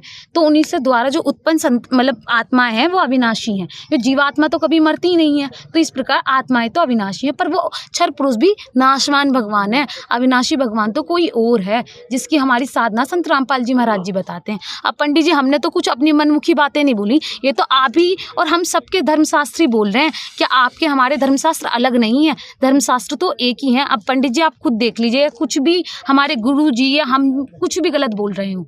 मैंने अभी तक ये ज्ञान ऐसे पढ़ा नहीं है। ठीक है, हम अपने वेदों में अलग से अपने ग्रंथों में देखेंगे। ये ज्ञान अभी तक मेरे समझ से बाहर है। पर पंडित जी, हमने कुछ भी गलत नहीं बताया आपको, कुछ भी गलत नहीं बताया, और गलत हमारे गुरुजी भी नहीं बताते, वो शास्त्रों को खोलकर ही बताते। देखिए, संत रामपाल महाराज के जो समर्थक हैं, उन्होंने यहाँ पर जो प्रमाण दिखाए हैं, मेरी आप सभी से भी गुजारिश है कि जो इन्होंने यहाँ पर जो प्रमाण दिखाए हैं, हमारे जो शास्त्र हैं, रामचरितमानस और हमारी जो गीता जी है, इतना पवित्र ग्रंथ रामचरितमानस हमारे पास यहाँ पर रखा हुआ है, और इसके जो है हनुमान प्रसाद पोदार के जो है सारे प्रकाशन इन्होंने भी बताए हैं। आप सभी से भी गुजारिश है कि आप भी क्रॉस चेक करें, कहीं ऐसा भी ना हो कि संत रामपाल महाराज के समर्थकों ने इसको कहीं प्रिंट करवाया हो। तो आपसे भी गुजारिश है, आप इसको मैच भी कर सकते हैं। तो दर्शकों, यहाँ पर एक और जो है यहाँ पर संत रामपाल महाराज के जो समर्थक थे, उन्होंने बहुत सारे यहाँ पर प्रमाण दिखाए हैं। पंडित जी को बुलाकर यहाँ पर प्रमाण दिखाए गए हैं। यहाँ पर रामचरितमानस को खोलकर दिखाया गया है कि उसमें जो प्रमाण लिखे हुए थे। तो आइए अपना कार्यक्रम आगे बढ़ाते हैं और अगला सवाल लेते हैं। हाँ जी, बताइए कौन पूछना चाहता है? हाँ जी, इधर से लेते हैं। देखिए, प्रमाण तो इन्होंने दिखा दिए, इसका मतलब ये नहीं है कि हाँ हम अपने श्री रामचंद्र जी को, अपने भगवान को अपने दिल से निकाल दें। नहीं, उन्होंने कितने सारे चमत्कार किए थे, क्या उन सब चीज़ों को हम झुटला दें? नहीं, हम नहीं झुटला सकते। श्री रामचंद्र जी के नाम से पानी में पत्थर तैर गए थे, उन्होंने समुद्र में पुल बनवा दिया और पत्थर की नार अहिल्या में जान डाल दी। और भगवान शंकर का धनुष, जिसको तोड़ने के लिए बड़े बड़े ऋषि महर्षियों ने प्रयत्न किया और बड़े बड़े योद्धाओं ने भी कोशिश की, लेकिन प्रभु श्री रामचंद्र जी ने एक पल में उसको तोड़ दिया। क्या हम इन सब चीज़ों को झुटला दें? हम नहीं झुटला सकते। जैसे कि अभी इन बहन ने बताया, राम है, उनके आगे मर्यादा पुरुषोत्तम लगता है। आपने सुना होगा कि राम नाम आधार मिले तो जल में राह बनाते हैं, जिन पर कृपा राम करे वो पत्थर भी तिर जाते हैं। ये क्या बकवास बातें करी है इन्होंने अभी? ये क्या बकवास बातें कर रहे हैं? श्री रामचंद्र जी के नाम मात्र से ही पत्थर तिर गए थे, और ये क्या बोल रहे हैं कि श्री रामचंद्र जी, अभी इन्होंने बोला कि तीन देव की जो कर दे भक्ति, मतलब उनकी कोई मुक्ति नहीं होती है। क्या बकवास कर रहे हैं? इनकी बातें यहाँ पर बहुत बड़ी बात निकल कर आई है कि भगवान राम ने, भगवान श्री पुरुषोत्तम राम ने, उनके राम नाम लिखने से इतना बड़ा पुल बन गया था, उन्होंने पुल बनवा दिया था। हाँ जी, आप लोग बताइए। जैसा कि इन्होंने कहा कि भगवान श्री राम ने समुद्र पर पुल बनवा दिया था, तो मैं इनसे कहना चाहूँगा कि सारे हिंदू समाज में राम सेतु को लेकर अनेक अनेक धारणाएं हैं। तो कुछ लोगों का मानना है कि नल नील ने समुद्र पर पत्थर तैरा दिए थे, और कुछ लोगों का ये भी मानना है कि हनुमान जी ने पत्थर पर श्री राम लिख दिया तो पत्थर तैर गए थे। जबकि हमारे गुरुजी संत रामपाल जी महाराज ने शास्त्रों से प्रमाणित करके बताया है कि जब श्री राम समुद्र में 3 दिन तक खड़े होकर समुद्र से प्रार्थना की थी, समुद्र पर पुल बनवाने के लिए कि हमें रास्ता दे दो, तो समुद्र ने रास्ता नहीं दिया था और श्री राम ने कई प्रयत्न किए लेकिन वो उसमें सफल नहीं हो पाए। तब कबीर परमात्मा स्वयं मुनिंद्र ऋषि रूप में वहाँ प्रकट हुए थे और अपनी आशीर्वाद से, अपनी शक्ति से पर्वत के चारों ओर रेखा खींचकर उस पर्वत के सारे पत्थर हल्के कर दिए थे, जिससे वो समुद्र पर तैर गए थे और पुल बन गया था। अब कुछ लोगों के मन में ये चीज़ भी आएगी कि मुनिंद्र ऋषि कौन थे, तो मैं आपको गुरुजी के ज्ञान आधार से बताना चाहूँगा। गुरुजी ने सूक्ष्म वेद से प्रमाणित किया है और कबीर परमेश्वर ने अपनी वाणी में भी बताया है कि मैं चारों युगों में आता हूँ। कबीर परमात्मा ने वाणी बोली है कि सतयुग में सत सुकृत कह टेरा, त्रेता नाम मुनिंदर मेरा, द्वापर में करुणा में कहाया, कलयुग नाम कबीर धराया। तो कबीर परमात्मा स्वयं मुनिंदर ऋषि रूप में आए थे और लीला की थी। जी, आप कुछ बताना चाह रहे हैं? अगर आप इन चमत्कारों से भगवान राम को सर्वोपरि भगवान मानते हैं तो ऐसे तो अनेकों ऋषि हुए हैं जिन्होंने बहुत चमत्कार किए हैं। अगस्त ऋषि ने 7 समुद्र को एक घूंट में पी लिया था। तो ऐसे तो अगस्त ऋषि बड़े हुए रामचंद्र जी से। तो जैसे वाणी है कि समुद्र पार लंका गयो सीता को भरतार, अगस्त ऋषि ने 7 पी लिए, इनमें कौन करतार। ऐसे तो अगस्त ऋषि बड़े हुए और अनेकों और भी ऋषि हुए हैं जो उन्होंने चमत्कार किए हैं। तो दर्शकों, कहीं ना कहीं इनकी बात ठीक भी है, क्योंकि किसी भी चमत्कार से हम भगवान की समर्थता को चेक नहीं कर सकते हैं। आइए और दूसरे सवाल की ओर बढ़ते हैं। जी, राम जी को कोई साधारण शक्ति ना समझिए। राम जी आदि पुरुष, उत्तम पुरुष और सबसे सर्वश्रेष्ठ हैं। उनके जैसा कोई नहीं हो सकता। तो दर्शकों, यहाँ पर एक और सवाल निकल कर आया है। इनका कहना है कि राम ही आदि पुरुष हैं, वही उत्तम पुरुष हैं, उनसे ऊपर कोई भगवान नहीं है। हाँ जी, बताइए। भगवान राम हमारे लिए आदरणीय है लेकिन पूजनीय नहीं है। पुरुषोत्तम का अर्थ होता है पुरुषों से उत्तम। हमारे गुरुजी हमारे वेदों से बताते हैं, जिसका प्रमाण गीता अध्याय 15 श्लोक नंबर 17 में दिया गया है कि वह पुरुषोत्तम परमात्मा अर्थात अविनाशी परमात्मा कोई और है जो सबका पालन पोषण करता है, अर्थात वह तीनों गुणों से भिन्न है, वह कबीर परमात्मा है। इसके साथ साथ अध्याय 18 श्लोक नंबर 62 और 66 में भी बताया गया है कि वह उस अविनाशी परमात्मा की शरण में जाने से ही पूर्ण मोक्ष प्राप्त होता है। इसके साथ साथ हमारे गुरुजी रामचरितमानस से भी बहुत सारे प्रमाण देते हैं। जैसे बालकांड के दोहा 143 के चौपाई 3 में बताया गया है कि वह सच्चिदानंद घन ब्रह्म पूर्ण परमात्मा कबीर परमेश्वर जी हैं, जिसके अंश से अनेकों ब्रह्मा जी, विष्णु जी तथा महेश जी उत्पन्न होते हैं। इसके साथ साथ बालकांड के दोहा 145 की चौपाई 1 में बताया गया है कि वह सर्व सुख देने वाला परमात्मा कबीर परमेश्वर जी है, जिसकी वंदना श्री ब्रह्मा जी, विष्णु जी तथा महेश जी भी करते हैं। दर्शकों, आज के इस एपिसोड में रामचरितमानस के ऐसे गूढ़ रहस्य बताए जाएंगे जो आज तक हम सभी से छुपाए गए थे। रामचरितमानस के इन गूढ़ रहस्यों को देखकर आपके होश उड़ जाएंगे और आप इन नकली धर्मगुरुओं, कथावाचकों और प्रचारकों को कोसने पर मजबूर हो जाओगे कि इतना अद्भुत ज्ञान हमसे क्यों छुपाया गया। इस एपिसोड को देखने के बाद आप खुद कहोगे कि ये सब तथाकथित धर्मगुरु सनातन धर्म के नाशक हैं। दर्शकों, इस एपिसोड को देखने के बाद आपको सहज ही समझ आ जाएगा कि सनातनी पूजा के पतन के पीछे क्या राज छुपा है। अब आपको दिखाते हैं श्री रामचरितमानस से वह प्रमाण जिससे स्पष्ट होगा कि ब्रह्मा, विष्णु, महेश से ऊपर भी कोई भगवान है। बालकांड में एक प्रकरण आता है जब मनु और सतरूपा परमात्मा को पाने के लिए तपस्या करने लगते हैं। आइए देखते हैं मनु और सतरूपा किस परमात्मा की भक्ति कर रहे थे। ये है श्री रामचरितमानस से बालकांड का दोहा नंबर 143, जिसकी चौपाई नंबर 3 में लिखा है कि नेति नेति जेहि वेद निरूपा, निजानंद निरूपाधि अनुपा, शंभु विरंची विष्णु भगवाना, उपजहीम जासु अंश ते नाना। जिन्हें वेद नेति नेति यानी यह भी नहीं कहकर निरूपण करते हैं, जो आनंद स्वरूप, उपाधि रहित और अनुपम हैं, एवं जिनके अंश से अनेकों शिव, ब्रह्मा और विष्णु भगवान प्रकट होते हैं। वेदों में जिसको पूर्ण परमात्मा बताया गया है, वो पूर्ण परमात्मा इतना समर्थ है कि ब्रह्मा, विष्णु और महेश उनके अंश से आत्म रूप में प्रकट हुए हैं। यहाँ स्पष्ट है कि ब्रह्मा, विष्णु और शिव पूर्ण परमात्मा नहीं है।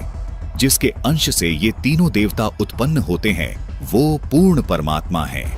रामचरितमानस में कहा है कि ईश्वर अंश जीव अविनाशी, चेतन अमल सहज सुखरासी, यानी ईश्वर से ही उत्पन्न होने के कारण आत्मा अविनाशी है, यानी आत्मा कभी नहीं मरती।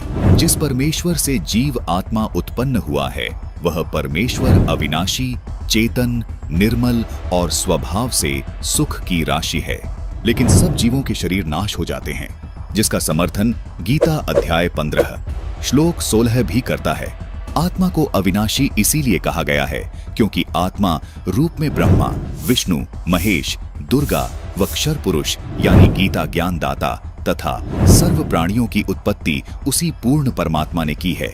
इसलिए रामचरितमानस में लिखा है कि अनेकों ब्रह्मा, विष्णु, महेश उस सच्चिदानंद ब्रह्म से आत्मा रूप में उत्पन्न होते हैं। जिस परमात्मा से सभी प्राणी आत्मा रूप में उत्पन्न हुए हैं उस परमात्मा को गीता अध्याय 15 श्लोक 17 में उत्तम पुरुष कहा गया है। उसी परमात्मा को तीनों लोकों में धारण पोषण करने वाला परमात्मा तथा वास्तव में अविनाशी परमेश्वर कहा गया है। गीता अध्याय 4 श्लोक 5 और 9 में तथा गीता जी अध्याय 2 श्लोक 12 में तथा गीता अध्याय 10 श्लोक 2 में गीता ज्ञान दाता यानी क्षर पुरुष ने अपने आप को नाशवान कहा है तथा स्वीकार किया है कि अर्जुन मेरे और तेरे बहुत जन्म हो चुके हैं, उनको तू नहीं जानता, मैं जानता हूँ। इससे सिद्ध हो जाता है कि क्षर पुरुष यानी गीता ज्ञान दाता जो ब्रह्मा, विष्णु, महेश के स्थूल शरीर का पिता है वो भी अविनाशी नहीं है, उसका शरीर भी नष्ट होता है। अब आपको गीता अध्याय 15 श्लोक 16 से भी स्पष्ट करते हैं। इस श्लोक में कहा है कि दो पुरुष हैं, क्षर पुरुष और अक्षर पुरुष तथा इनके अंतर्गत सब प्राणियों के शरीर तो नाशवान है, यानी ये सब नष्ट होते हैं, परंतु आत्मा सबकी अविनाशी है। इसलिए ही रामचरितमानस में कहा है कि ईश्वर अंश जीव अविनाशी, चेतन अमल सहज सुखरासी, यानी परमात्मा का अंश होने के कारण आत्मा का कभी नाश नहीं होता।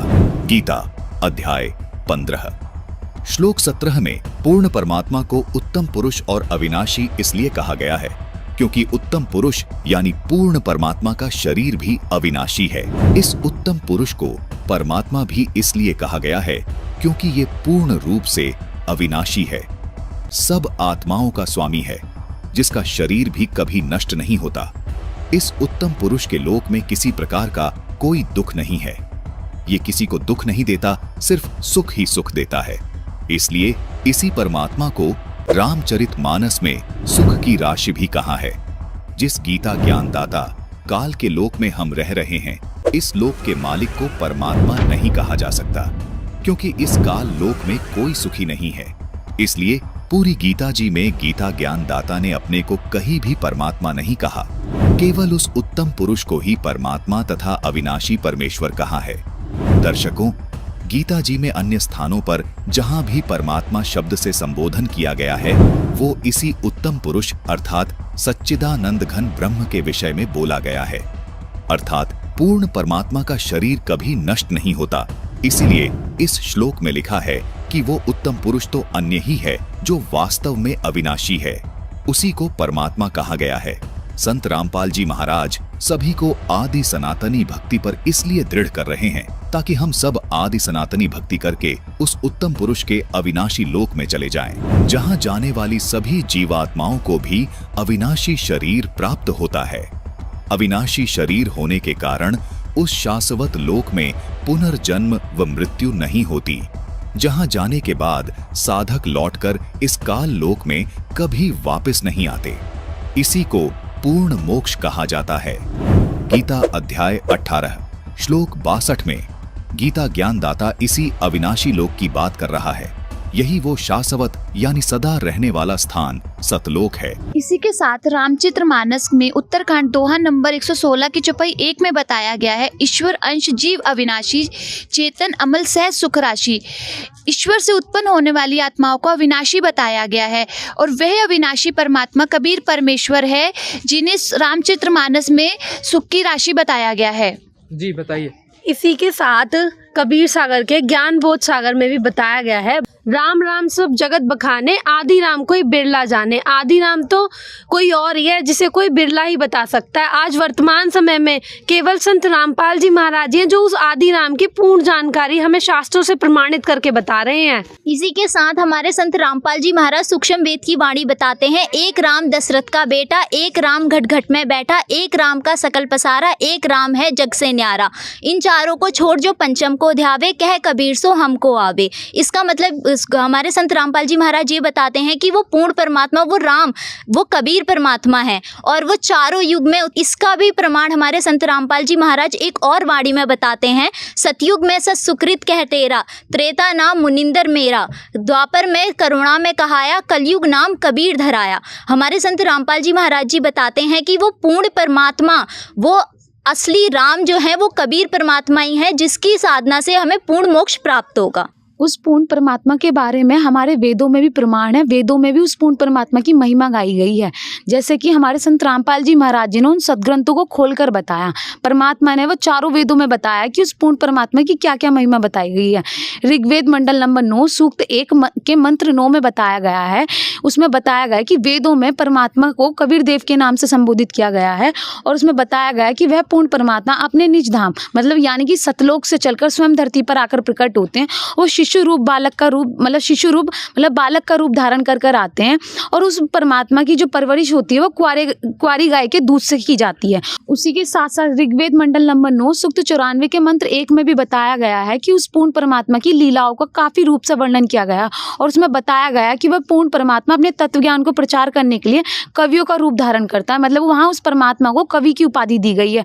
उसी के साथ साथ ऋग्वेद मंडल नंबर 9 सूक्त 96 के मंत्र 17 में बताया गया है कि वह पूर्ण परमात्मा शिशु रूप धारण कर कर वह तत्व ज्ञान का प्रचार करता है, मतलब कबीर की वाणी मतलब कवियों की वाणी के माध्यम से उस तत्व ज्ञान का प्रचार करता है।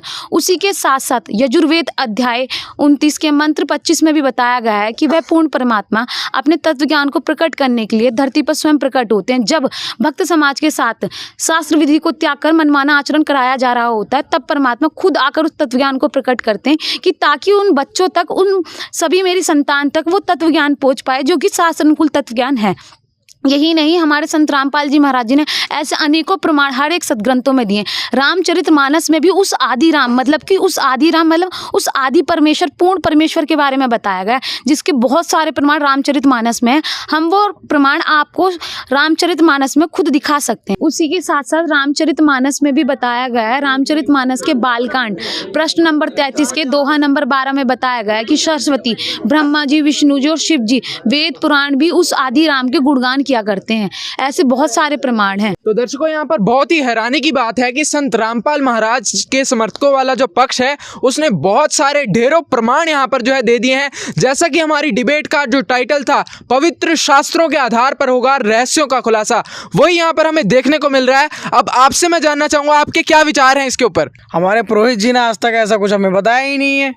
हमारे राम ही आदि अविनाशी है, वही हमारे एक ही राम है, वही है सब कुछ, आदि राम वही है। आज तक हमें कोई एक ही राम है हमारा। जो हमारे आदि काल से हमारे पूर्वज जो करते आ रहे हैं, हमारे पुरोहित ये बैठे हुए हैं, ये हमें बता रहे हैं, हम वो पूजा साधना कर रहे हैं, तो हम इनकी बात क्यों माने? हमारे जो पुरोहित बोलेंगे वो हम मानेंगे। हाँ पुरोहित जी, अब आप क्या बताना चाहें? नहीं, बात बिल्कुल सही है, इसमें ऐसा कुछ भी नहीं है। ये सभी बातें हमने कहीं भी आज तक नहीं देखी जो 4 राम के बारे में बताया गया यहाँ पे। तो सबसे बढ़िया बात यहाँ पर ये रहेगी कि हम वापस से एक बार श्री रामचरितमानस को खोलकर फिर से निर्णय कर लेते हैं कि क्या ये जो प्रमाण इन्होंने अभी बताए थे क्या वो रामचरितमानस में वर्णित है या नहीं है, क्योंकि इस पक्ष के पास यहाँ पर अभी तक कोई प्रमाण हमें जो है नहीं देखने को मिला है, ना पंडित जी ने अभी तक कोई प्रमाण दिया है। संत रामपाल महाराज का जो पक्ष है वो यहाँ पर हावी नजर आ रहा है, क्योंकि लगातार वे अपने प्रमाण दे रहे हैं और इस पक्ष को समझा रहे हैं। अब आइए एक और बार देखते हैं रामचरितमानस में क्या बताया गया है। एक बार फिर रहस्य से उठेगा पर्दा, सच जो आप जानना चाहते हैं। एक बार फिर संत रामपाल महाराज के समर्थक यहाँ पर आए हैं और वो फिर से रामचरितमानस में से यहाँ पर प्रमाण जो है दिखाने जा रहे हैं। जी पंडित जी, मैं आपको और प्रमाण दिखाना चाहती हूँ। ये श्री रामचरित दिखाइए। हम तो बचपन से ही प्रमाण देखते आ रहे हैं, बचपन से ही। ये श्री रामचरितमानस सचित्र सटीक मोटा टाइप टीकाकार हनुमान प्रसाद पोद्दार की है।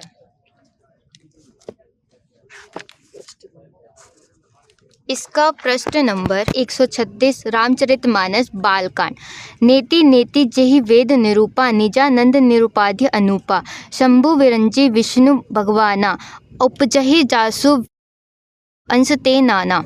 अर्थात वेद नेति नेति यह भी नहीं कहकर निरूपण करते हैं जो आनंद स्वरूप उपाधि रहित और अनुपम है और जिसके अंश से अनेकों शिव जी ब्रह्मा जी और भगवान विष्णु जी प्रकट होते हैं, अर्थात वह अविनाशी कभी परमात्मा जी हैं। इसका एक श्लोक और। प्रश्न नंबर 137 सुनु सेवक सुरतरु सुरधेनु विधि हरि हर वंदित पद रेणु सेवत सुलभ सकल सुखदायक प्रणत पाल सचराचर नायक। हे प्रभु सुनिए, आप सब सेवकों के लिए कल्प वृक्ष और कामधेनु हैं। आपकी चरण रज की ब्रह्मा विष्णु और शिवजी भी वंदना करते हैं। आप सेवा में करने में सुलभ हैं और सब सुखों में देने वाले हैं। आप शरणागत के रक्षक हैं और जड़ चेतन के स्वामी, अर्थात वह अविनाशी कभी परमात्मा है जिसकी वंदना भगवान शिव जी, भगवान विष्णु जी और भगवान ब्रह्मा जी करते हैं। पंडित जी, आप इसमें पूर्ण परमेश्वर के बारे में भी बताया गया, जैसे कि अभी हमने आपको वेदों से बताया गया था पूर्ण परमेश्वर के बारे में। ये देखो रामचरितमानस का बालकांड है और प्रश्न नंबर 18 है जिसमें बताया गया है कि जो परमेश्वर एक है जिनकी कोई इच्छा नहीं है और जो अजन्मा सच्चिदानंद और परम धाम है जो सब में व्यापक एवं विश्व रूप है, उन्हीं भगवान ने दिव्य शरीर धारण करके नाना प्रकार की लीला की है। मतलब वही पूर्ण परमात्मा नाना प्रकार की लीलाएं करता है क्योंकि वही अपना तत्व ज्ञान पहुँचाता है, क्योंकि वो शिशु रूप धारण करके ना जाने कितनी लीलाएं करके उस तत्व ज्ञान को अपने बच्चों तक पहुँचाते हैं, जिसमें खुद रामचरितमानस भी बता रही है। उसी के साथ साथ हम आपको एक और प्रमाण देते हैं कि जिसमें श्री राम जी को एक तेज पुंज प्रकाश में मतलब कवि मिले थे जिसका आज तक अनुवाद करता भी मतलब पहचान नहीं कर पाए हैं कि वो तेज पुंज प्रकाश में व्यक्ति कौन थे। तेज पुंज का कोई कवि तो हो नहीं सकता, सोचने वाली बात है पंडित जी। देख लीजिए पंडित जी, प्रश्न नंबर 419 है जिसमें बता रखा है, जिसमें अनुवादकर्ता खुद भ्रमित हैं कि मतलब वो तेज पुंज के व्यक्ति कौन थे। ते ही अवसर एक तापसु आवा तेज पुंज लघु वया सुहाबा कभी अलिखित गति वेश विरागी मन क्रम वचन राम अनुरागी। उसी अवसर पे वहाँ एक तपस्वी आया जो तेज पुंज का मतलब छोटी अवस्था का और सुंदर था, उसकी गति कभी नहीं जानते अथवा वह कभी था जो अपना परिचय नहीं देना चाहते, वह वैरागी वेश में था। इस तेज पुंज ताप के प्रसंग को कुछ टीकाकार छेपक मानते हैं, मतलब वो खुद भी अनुवाद नहीं कर पाए हैं और कुछ लोगों के देखने में यह अप्रासंगिक और ऊपर से जोड़ा हुआ सा जान भी पड़ता है, परंतु यह सभी प्राचीन कृतियों में भी है। गोसाई जी अलौकिक अनुभवी पुरुष थे, पता नहीं यहाँ इस प्रसंग के रखने में क्या रहस्य है। रहस्य बता रहे हैं कि इसको प्रसंग को रखने में क्या रहस्य है, परंतु यह छेपक तो नहीं है। इस तापस को जब कभी अलिखित गति कहते हैं तो तब निश्चय पूर्वक कौन क्या कह सकता है कि हमारी समस्या ये तापस या तो श्री हनुमान जी थे या अथवा ध्यानस्थ तुलसीदास जी, मतलब उनको खुद भी नहीं पता या तो वो हनुमान जी थे या क्योंकि वो तो पूर्ण परमात्मा थे, क्योंकि पूर्ण परमात्मा चारों युगों में आते हैं और परमात्मा त्रेता युग में मुनिंद्र ऋषि के रूप में आए थे अपने तत्व ज्ञान को बताने के लिए कि मैं अपने बच्चों तक उस तत्व ज्ञान को बता पाऊँ जो शास्त्रानुकूल ज्ञान है।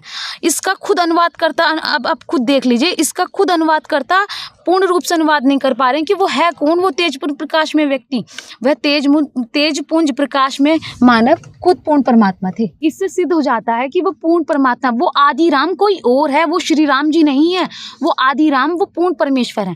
उसी के साथ साथ पंडित जी हम आपको एक और प्रमाण देते हैं जो कि हमारे गुरुजी ने बताया है। पंडित जी आप बात कर रहे थे ना कि आदि राम और राम राम, मतलब आप कह रहे हो कि वो आदि राम ही राम है। हमने तो आपको गुरुजी की दया से इतने प्रमाण दिए क्योंकि हमारे गुरुजी ने हमें बताया है। उसी के साथ साथ एक मुनिराज, मतलब एक मुनि से वार्तालाप कर रहे हैं जो कि पूछ रहे हैं, जिसमें कि मतलब भगवान शिव जी के बारे में कथा बता रहे हैं, जिसमें बता रहे हैं कि उन मुनि जी ने उस मुनि जी से पूछा कि हे मुनिराज, वह भी राम की महिमा है क्योंकि शिव जी महाराज दया करके राम नाम का ही उपदेश करते हैं। और हे प्रभु मैं आपसे पूछता हूँ कि वे राम कौन है, हे कृपा निधान मुझे समझा कर कहिए। वो पूछ रहे हैं उस आदि राम के बारे में क्योंकि हर कोई हर कोई श्री राम मतलब दशरथ पुत्र श्री राम जी को जानता है। एक राम तो अवध नरेश दशरथ जी के कुमार हैं। वो खुद कह रहे हैं एक मुनि दूसरे मुनि से कि एक राम तो अवध नरेश दशरथ जी के कुमार हैं। उनका चरित्र सारा संसार जानता है। उन्होंने स्त्री के विरह में अपार दुख उठाया और क्रोध आने पर युद्ध में रावण को मार डाला। मतलब उन राम जी के बारे में बता रहे हैं और दूसरे राम के बारे में पूछ रहे हैं, हे प्रभु वह राम वही राम है या कोई और दूसरे हैं। मतलब वो आदि राम के बारे में पूछ रहे हैं, क्योंकि उन्होंने बताया कि शिव जी जिस आदि राम को जपते हैं, वो पूछ रहे हैं कि हे प्रभु वही राम है या कोई और दूसरे राम हैं जिनको शिव जी जपते हैं। आप सत्य के धाम हो और आप सब कुछ जानते हो, ज्ञान विचार कर कहिए। मतलब वो मुनिवर उन मुनिवर से पूछ रहे हैं कि आप मुझे पूर्ण रूप से बताइए कि राम और आदि राम में क्या है, क्योंकि श्री शिव जी जो उस आदि राम को जपते हैं। इसी के साथ अगर आपको प्रमाण एक और दिखा देते हैं, यहाँ से स्टार्ट है। तथापि जता श्रुत जशी मति मोरी, कहियो देखी प्रीति अति तोरी, उमा प्रश्न तव सहज सुहाई, सुखद संत सम्मत मोही भाई। तो भी तुम्हारी अत्यंत प्रीति देखकर जैसे कुछ मैंने सुना है और जैसी मेरी बुद्धि है उसी के अनुसार मैं कहूँगा। हे पार्वती, तुम्हारा प्रश्न स्वाभाविक ही सुंदर है, सुखदायक है और संत सम्मत है और मुझे तो बहुत ही अच्छा लगा। मतलब पार्वती जी उस आदि राम के बारे में बता रही हैं इन्हें, मतलब शिव जी को। परंतु हे पार्वती, एक बात मुझे अच्छी नहीं लगी, यद्यपि वह तुमने मोह के वश होकर ही कही। तुमने जो यह कहा कि वे राम कोई और हैं जिन्हें वेद गाते हैं और मुनिजन जिनका ध्यान करते हैं। जैसे कि हमारे गुरुजी ने बताया, उस पूर्ण परमात्मा की महिमा वेदों में गाई गई है और वो खुद बता रहे हैं कि वे राम कोई और हैं जिनकी महिमा पार्वती जी शिव जी को बता रही हैं। यानी कि शिव जी और माता पार्वती जी भी उस आदि राम को ही मानते हैं और उस आदि राम को ही जपते हैं। तो क्यों ना हम भी उस आदि राम की साधना करें। हम क्यों शास्त्र साधना करें, हम भी तो वो शास्त्र अनुकूल साधना करें। और वर्तमान में संत रामपाल जी महाराज जी हमारे वो शास्त्रों को खोलकर शास्त्र अनुकूल साधना के बारे में बता रहे हैं।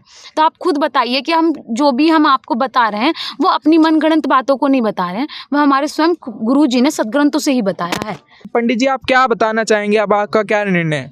देखिए, बात ऐसी है कि हमने बचपन से ही गुरुकुल में विद्या ग्रहण की है और बहुत शक्तिपीठों में जाके हमने ऐसे गुरुओं से शिक्षा ग्रहण की है जो बहुत लंबे समय तक साधना उन्होंने की है। तब साधना करने के बाद में उन्होंने विद्या ग्रहण की और उस विद्या को हमने उनसे आगे ग्रहण किया है। इतने समय से हम भी इन पुस्तकों का अध्ययन करते आ रहे हैं, लेकिन हमें कभी ऐसा कुछ नहीं उसमें महसूस हुआ। अगर ऐसा कुछ होता तो हमारे गुरु वह भी तो इस बारे में कुछ बताते। हम ऐसा नहीं मान सकते कि भी आपके गुरु हैं वो बताएंगे ऐसा है तो ठीक है। इस बारे में हमें जो है बिल्कुल भी इसमें वो सत्य नज़र नहीं आ रहा। हमारी समझ से बाहर का ज्ञान है ये। आपकी समझ से बाहर का ज्ञान कैसे हो सकता है? यहाँ पर रामचरितमानस जो हमने स्टार्टिंग में ही बात करी है, अब मैं आपको दिखाना चाहता हूँ। ये रामचरितमानस है, ना तो इनकी कोई छपवाई हुई है, ना तो हम खुद यहाँ पर ग्रंथ लेकर आए हैं, क्योंकि ऐसे न्यूज़ ये चाहता है कि सच हम वो आपको बताएं जो आप जानना चाहते हैं। अब यहाँ मैं आपको दिखाना चाहूँगा कि ना तो इनकी कोई खुद की छपवाई हुई है, इसका यहाँ पर आप देख सकते हैं टीकाकार हनुमान प्रसाद पोदार हैं और यहाँ पर आप देखेंगे पूरी की पूरी रामचरितमानस है यहाँ पे। अब यहाँ पर इनकी लिखी हुई भी नहीं है, यहाँ पर कबीर सागर रखा है, यहाँ पर भगवत गीता जी रखी हैं। तो ये ना ग्रंथ संत रामपाल जी महाराज ने छपवाए हैं, इसके पूरे प्रकाशन इन्होंने यहाँ पर दिखाए हैं। तो ये बातें कैसे गलत हो सकती हैं? अब ठीक है, आपकी बात सही है, लेकिन हम ये सब मिलान अपनी पुस्तकों से जाके करेंगे अपने घर पे। जो हमारे पास पुस्तकें घर पे विद्वान हैं, उन पुस्तकों से अपना इनका मिलान करेंगे, उसके बाद में देखेंगे क्या सत्य है। भाई साहब, आप क्या बताएंगे? देखिए, जो जैसा कि अभी यहाँ पे इन्होंने दिखाया है, प्रमाण जो हमें दिखाए गए हैं वो अब यहाँ हम लोग देख रहे हैं, अभी तो लग रहा है कि सही है, बट अभी तक हमारे पुरोहित जी ने कभी हमें ऐसा बताया नहीं है, ना ही हमने किसी से ऐसा सुना है। तो हम और इस विषय को गहनता से अध्ययन करेंगे। हो सकता है इन्होंने पुस्तकें छपवाई हों, हम भी जाएंगे, हमारे पास जो पुस्तकें हैं हम उसमें जाके देखेंगे, प्रमाण यदि सही पाए जाते हैं तो हम निश्चय ही भगवान की साधना के लिए निकले हुए हैं, तो हम भी संत रामपाल जी महाराज की शरण ग्रहण करेंगे। अगर आपको वास्तव में सच्चे ज्ञान, आपका ज्ञान अधूरा है, आपको अगर पूर्ण परमात्मा की जानकारी चाहिए, तो आपको संत रामपाल जी महाराज जी केवल मात्र इस धरती पर पूर्ण संत हैं जो सत्य ज्ञान को शास्त्रों के अनुकूल बता रहे हैं। आपको संत रामपाल जी महाराज जी के सत्संगों का और उनके द्वारा लिखी बुकों का अध्ययन करना चाहिए पंडित जी, तब आपको इस का वास्तविक ज्ञान होगा।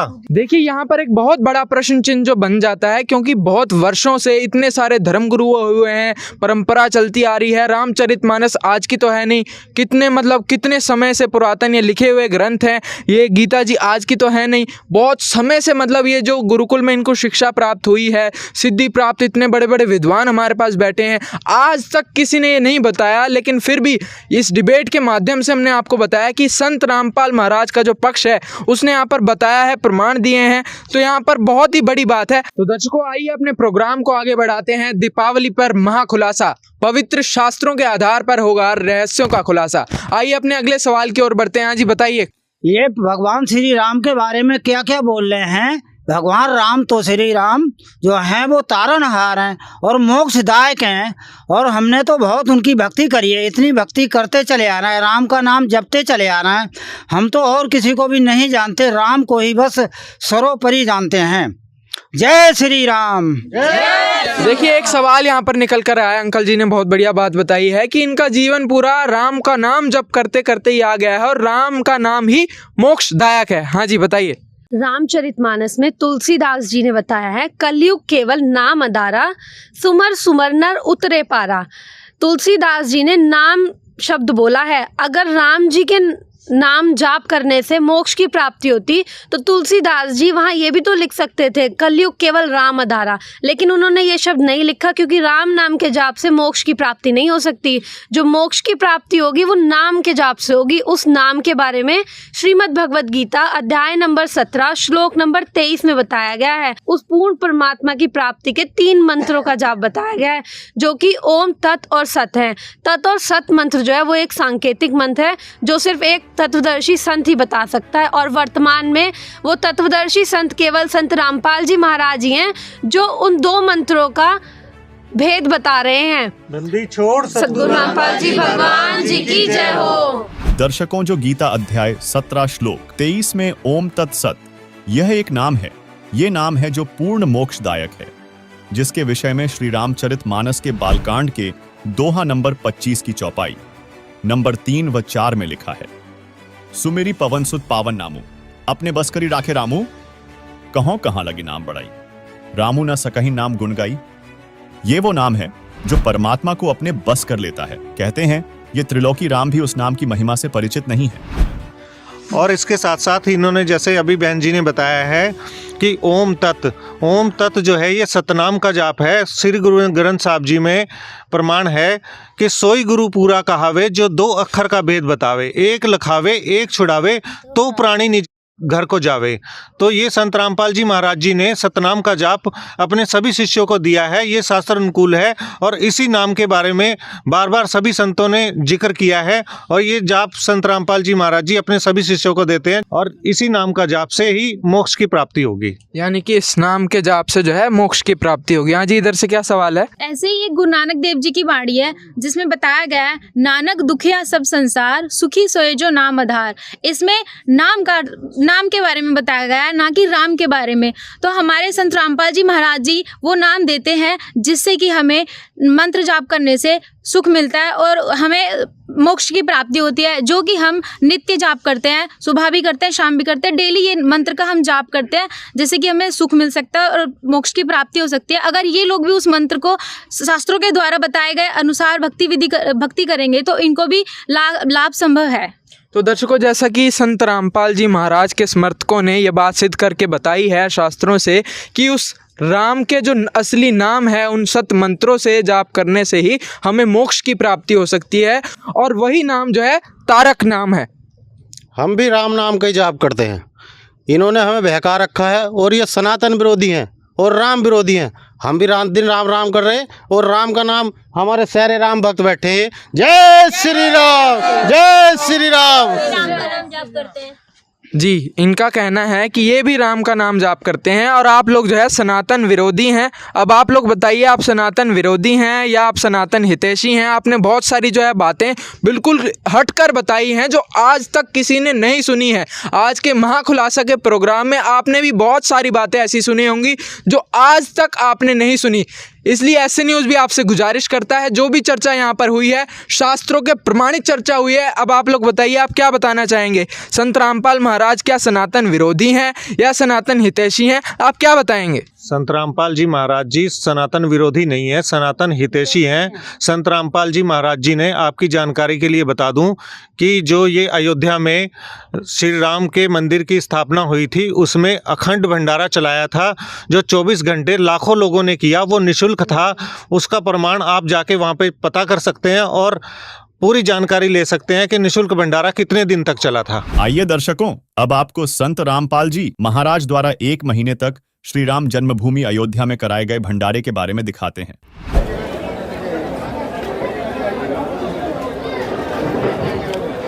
नमस्कार दोस्तों, अभी हम खड़े हैं अयोध्या धाम में और यहाँ पर अन्नपूर्णा रसोई में संत रामपाल जी महाराज जी के पावन सानिध्य में एक विशाल भंडारा आयोजित किया गया है। और दोस्तों, श्री राम जन्मभूमि पर दर्शनार्थ आए श्रद्धालुओं को संत रामपाल जी महाराज जी की तरफ से निःशुल्क भंडारा प्रदान किया जा रहा है।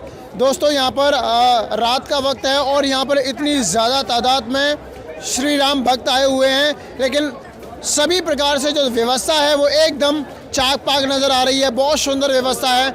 आप देख सकते हैं मेरे पीछे जो संत रामपाल जी महाराज जी के तमाम सेवादार हैं वो खड़े हैं, विभिन्न सेवादार हैं, बहुत से सेवादार हैं वो यहाँ पर खड़े हुए हैं। And the guys are doing their सेवा in a fantastic way, all the works are going on in a fantastic way. सारे काम बहुत ही शानदार तरीके से चल रहे हैं। दोस्तों, यहाँ पर एक लाइन लगाई गई है माताओं बहनों की, एक अलग से लाइन है। आप देखिए, ये जो लाइनें हैं वो माताओं बहनों की लाइन है। और दोस्तों देखिए, यहाँ पर जो पुरुष हैं उनकी लाइन एक अलग से लगाई गई है और ये लाइनें दो तरफ चल रही हैं। दोस्तों, एक तरफ मैं कैमरामैन से कहूँगा दूसरी तरफ की लाइन भी दिखाएं।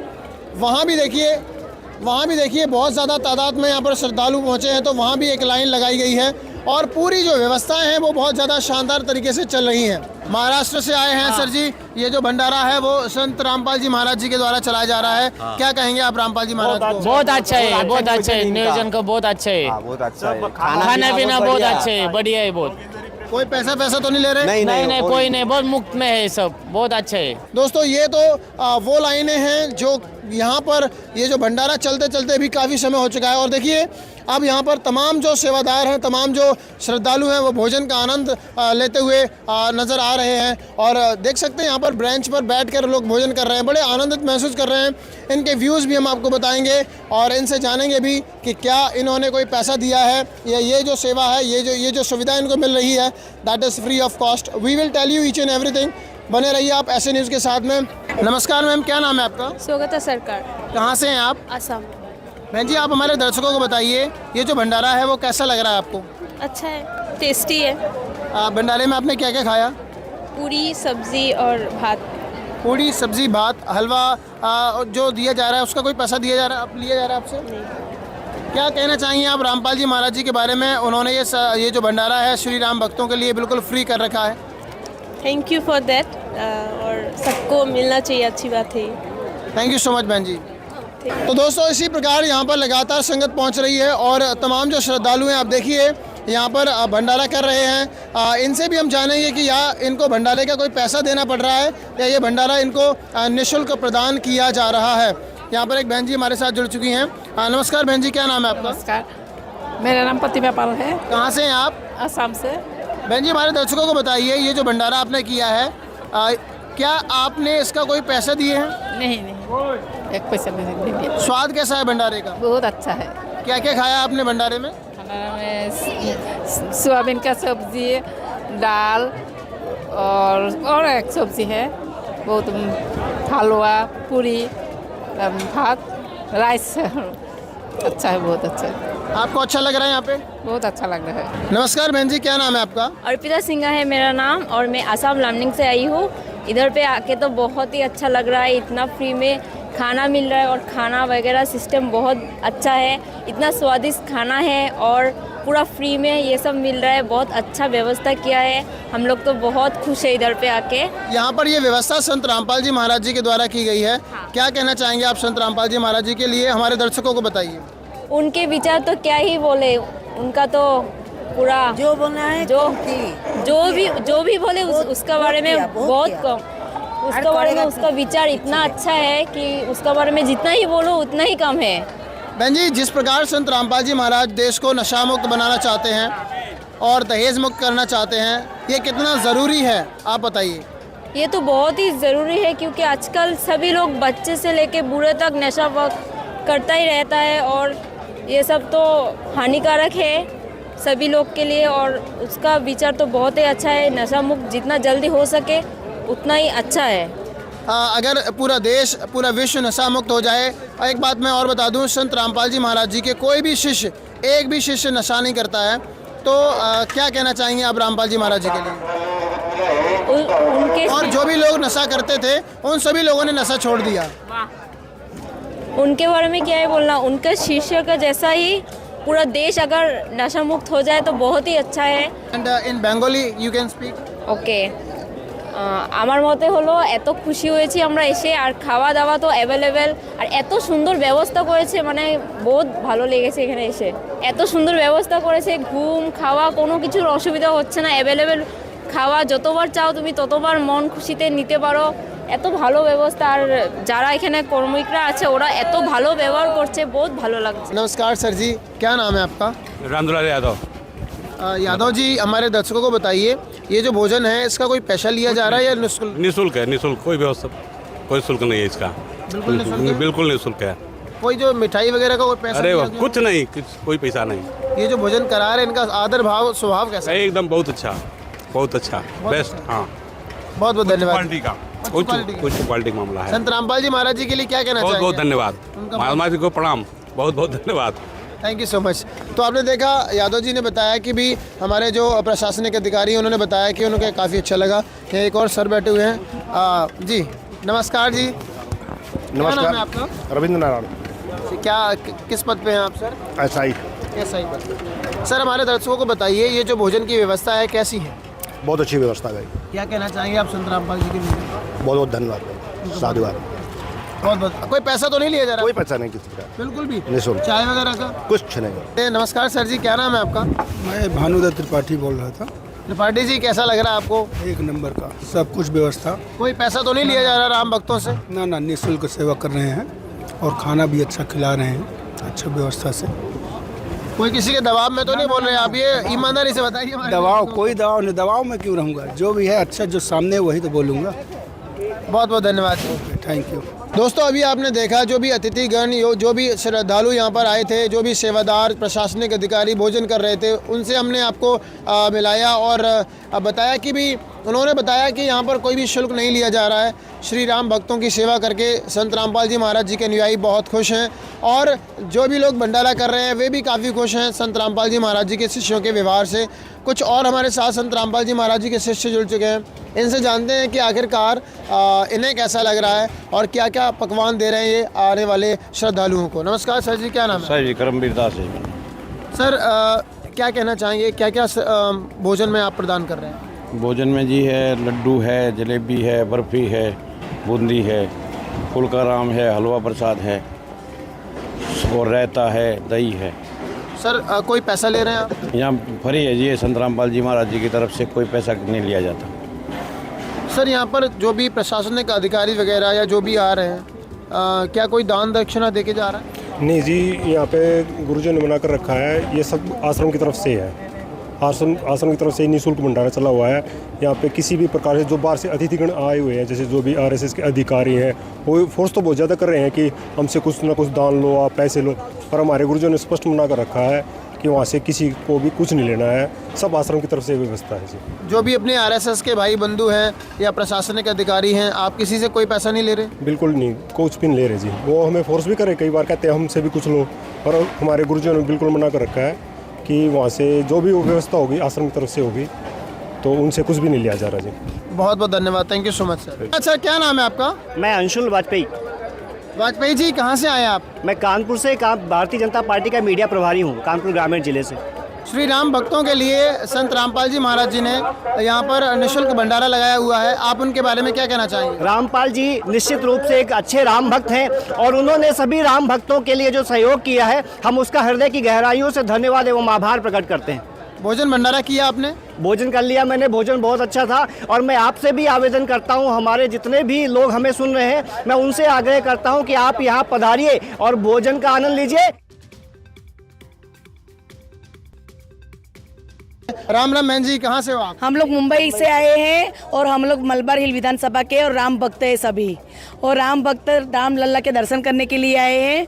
आपको यहाँ पर प्रशासनिक व्यवस्थाएं कैसी लग रही हैं? बहुत अच्छी व्यवस्थाएं है और सब कुछ बहुत अच्छा है, खाने की व्यवस्था भी अच्छी है और ट्रेन की व्यवस्था भी अच्छी है और टैंक भी अच्छे बने हैं। आप देख सकते हो दोस्तों, तमाम जो बहनें हैं वो हमारे साथ मौजूद हैं। ये लोग महाराष्ट्र मुंबई से आए हुए हैं यहाँ पर अयोध्या में। इनको प्रशासनिक व्यवस्थाएं काफ़ी अच्छी लगी। बहन जी, यहाँ पर एक ये जो अन्नपूर्णा रसोई है, यहाँ पर एक संत रामपाल जी करके हैं, उन्होंने श्री राम भक्तों के लिए निःशुल्क 24 घंटे का भंडारा लगाया हुआ है। आप रामपाल जी महाराज जी के बारे में क्या कहना चाहेंगे?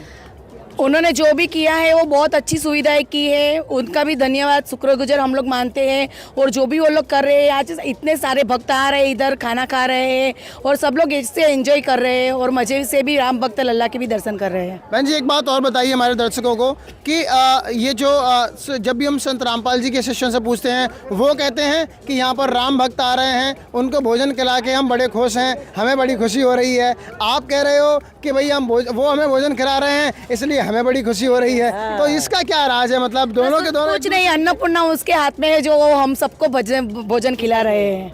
तो कुल मिला के आप सभी लोग खुश हैं? क्या? नमस्कार सर जी, क्या नाम है आपका? मेरा नाम राजेश निवृत्ति डोंगरे। कहाँ से हो सर आप? मैं बॉम्बे से हूँ, वीटी से। क्या काम करते हैं सर आप? सर मैं कपड़ा मार्केट में हूँ। सर हमारे दर्शकों को बताइए, भंडारे का कोई पैसा लिया जा रहा है या फिर नहीं? नहीं, यहाँ पे सब फ्री खाना दिया जा रहा है, मुफ्त खाना सेवा की जा रही है, खाना भी अच्छा है यहाँ का, यहाँ पे कोई पैसा नहीं लिया जा रहा है। क्या क्या खाया आपने? हमने यहाँ पे पूरी खाई है, बटर सब्जी खाई, चौली की कड़ी खाई है, राइस खाया, एक गोड़ शीरा खाया हमने मीठा। सर आप बताइए, कोई ऐसा तो नहीं कि एक बार आपको फ्री में दिया जा रहा है, दूसरी बार कोई पैसा लिया जाए? नहीं सर, यहाँ पे ऐसा अभी हमने सुना भी नहीं, ना हमसे कोई किसने पैसा लिया भी नहीं सर। चाय वाय की व्यवस्था कैसी है? सब अच्छी व्यवस्था है यहाँ पे, नहाने की व्यवस्था अच्छी है, रहने की व्यवस्था अच्छी है, सब व्यवस्था अच्छी है। दर्शकों, अभी आपने देखा संत रामपाल जी महाराज द्वारा अयोध्या में कराए गए भंडारे से संबंधित यह रिपोर्ट, जिससे यह भी स्पष्ट होता है कि संत रामपाल जी महाराज व उनके अनुयायी श्री रामचंद्र जी का अनादर नहीं करते, बल्कि उन्हें भी श्री विष्णु जी के अवतार रूप में पूर्ण सम्मान देते हैं। चलिए आगे देखते हैं यह डिबेट। जैसे कि ये हमें बता रहे हैं कि हम सनातन विरोधी हैं। पहली बात तो हमने इनको जितना भी प्रमाण दिए वो शास्त्रों से दिए और हमारे गुरुजी भी शास्त्रों को खोलकर ही बताते हैं।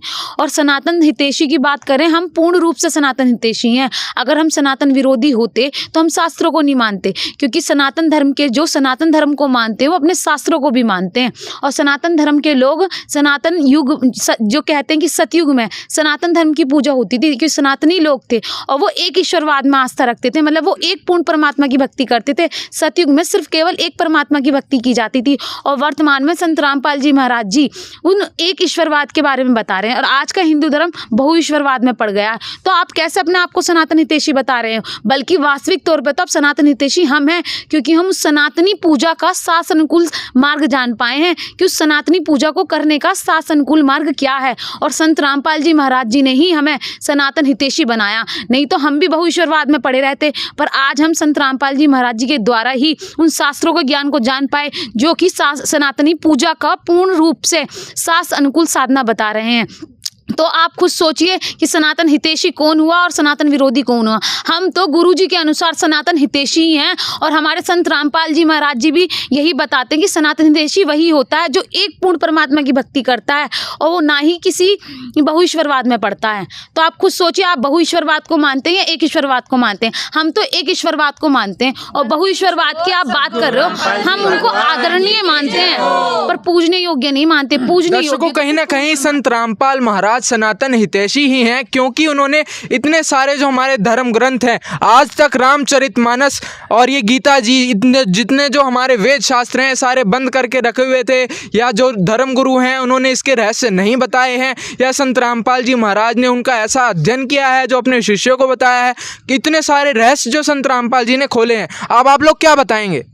हमारे प्रभु श्री राम की कृपा से अयोध्या में राम मंदिर की स्थापना हुई है। सत्य सनातन धर्म प्रतिष्ठा पर है, घर घर भगवा लहरा रहा है और राम राज्य आ गया है। हमारे भगवान की कृपा से, हमारे प्रभु श्री राम की कृपा से राम राज्य आ चुका है, आ गया है राम राज्य। जी हाँ, बिल्कुल, घर घर भगवा लहरा रहा है और राम राज्य आ चुका है। क्या बताना चाहेंगे? देखिए, राम राज्य तो सिर्फ संत रामपाल जी महाराज ही ला सकते हैं। इस दुनिया की जितनी भी कुरीतियाँ हैं, समाज की जितनी भी कुरीतियाँ हैं, सिर्फ संत रामपाल जी महाराज ही ख़त्म कर सकते हैं और कर रहे हैं। आज देखिए जितने भी संत रामपाल जी महाराज के शिष्य हैं कितने ज़्यादा सुखी हैं, कितनी ज़्यादा उनको आज सुख मिल रहे हैं कि वो अपना बखान कर करके इतना बता रहे हैं आप लोगों को कि आप भी समझिए, आप भी संत रामपाल जी महाराज जी की शरण में आइए। किस तरीके से उनकी बेटियों को अब वो उनकी बेटियाँ खुद को बोझ नहीं समझती हैं, अपने आप को बोझ नहीं समझती हैं। पेरेंट्स अब बेटियों को बोझ नहीं समझते हैं, उनकी दहेज मुक्त शादियां करा रहे हैं संत रामपाल जी महाराज। नशा मुक्ति इस तरीके से नशा मुक्त कर दिया है समाज को कि जितने भी संत रामपाल जी महाराज के शिष्य हैं, आप ये देखिए कि आप उन्हें लाखों रुपए दे दीजिए लेकिन वो एक बीड़ी लेके नहीं दे सकते आपको, एक सिगरेट वाले के पास तक नहीं बैठ सकते।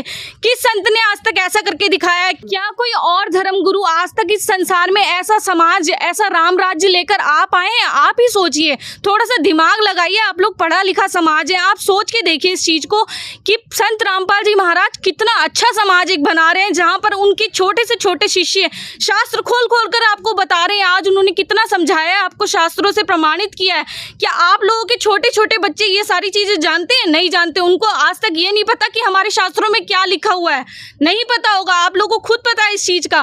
कहीं ना कहीं बहुत बड़ी बात है कि संत रामपाल महाराज के जो समर्थक हैं उनको इतना ज्ञान है या फिर क्या चीज़ है, संत रामपाल महाराज ने ऐसी क्या शिक्षा दी है, सच्चे सनातन हितैषी होने का ये लोग जो दावा करते हैं, कहीं ना कहीं इसमें बहुत बड़ा दम है जी।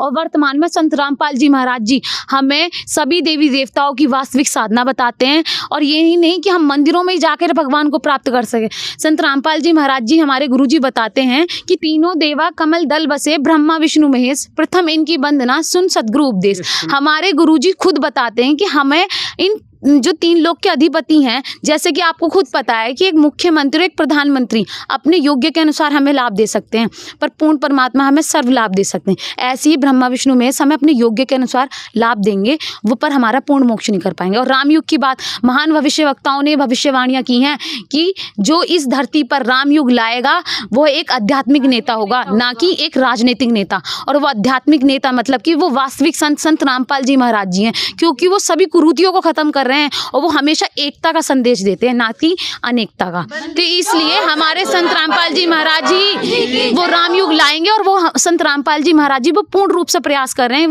दर्शकों, आज के इस विशेष कार्यक्रम दीपावली पर महाखुलासा ऐसे न्यूज ने आपको जो एक कार्यक्रम दिखाया है, पवित्र शास्त्रों के आधार पर उठेगा रहस्यों से पर्दा। तो संत रामपाल महाराज के समर्थकों ने वो पर्दा उठा दिया है। आज इन्होंने रामचरितमानस, हमारे जो पवित्र शास्त्र हैं, गीता जी, इन सभी में से प्रमाण करके बताया है कि राम से ऊपर जो आदि राम भगवान है, उनकी भक्ति करने से ही जो है मोक्ष की प्राप्ति हो सकती है। और दूसरे साथ ही साथ इन्होंने ये भी बताया कि दीपावली का जो महापर्व है उसे मनाने का किसी भी शास्त्र में उल्लेख नहीं है। और संत रामपाल महाराज के समर्थकों ने जो भी बातें बताई वो कहीं ना कहीं शास्त्रों से प्रमाणित थी। इससे कहीं ना कहीं संत रामपाल जी महाराज के ज्ञान को झुठलाया नहीं जा सकता, क्योंकि संत रामपाल महाराज ही यहाँ पर एक सनातन हितैषी होने का बिल्कुल छवि बनाते हैं, क्योंकि इन्होंने इतने सारे रहस्यों का खुलासा किया है। तो कहीं ना कहीं अब आप इस निर्णय तक पहुँच सकते हैं, क्योंकि शास्त्र आपके घर भी रखे हैं और सभी के घर रखे हैं। जो भी बातें यहाँ पर लोगों ने करी हैं, उनका जो इन्होंने आंसर दिया है शास्त्रों के आधार पर, उसका आप मिलान करके इस डिबेट के निर्णय पर पहुंचे कि आखिर क्या सही है और क्या गलत है। क्योंकि शास्त्रों के आधार पर ही हमने पहले ही कहा था कि ऐसे न्यूज़ जो भी आपको सच दिखाता है, वो जो आप जानना चाहते हैं, अब उसका निर्णय सिर्फ और सिर्फ शास्त्रों के आधार पर ही हो सकता है। और हमारी फिर से आपको एक बार फिर गुजारिश है कि आप भी स्वयं जाकर निर्णय करें। आपके घर पवित्र रामचरितमानस जो रखी हुई है उसको खोल कर देखें। अब ऐसे न्यूज़ के इस खास प्रोग्राम में बस इतना ही। एक और बार फिर मिलेंगे एक नए खुलासे के साथ, तब तक के लिए दीजिए इजाजत। धन्यवाद।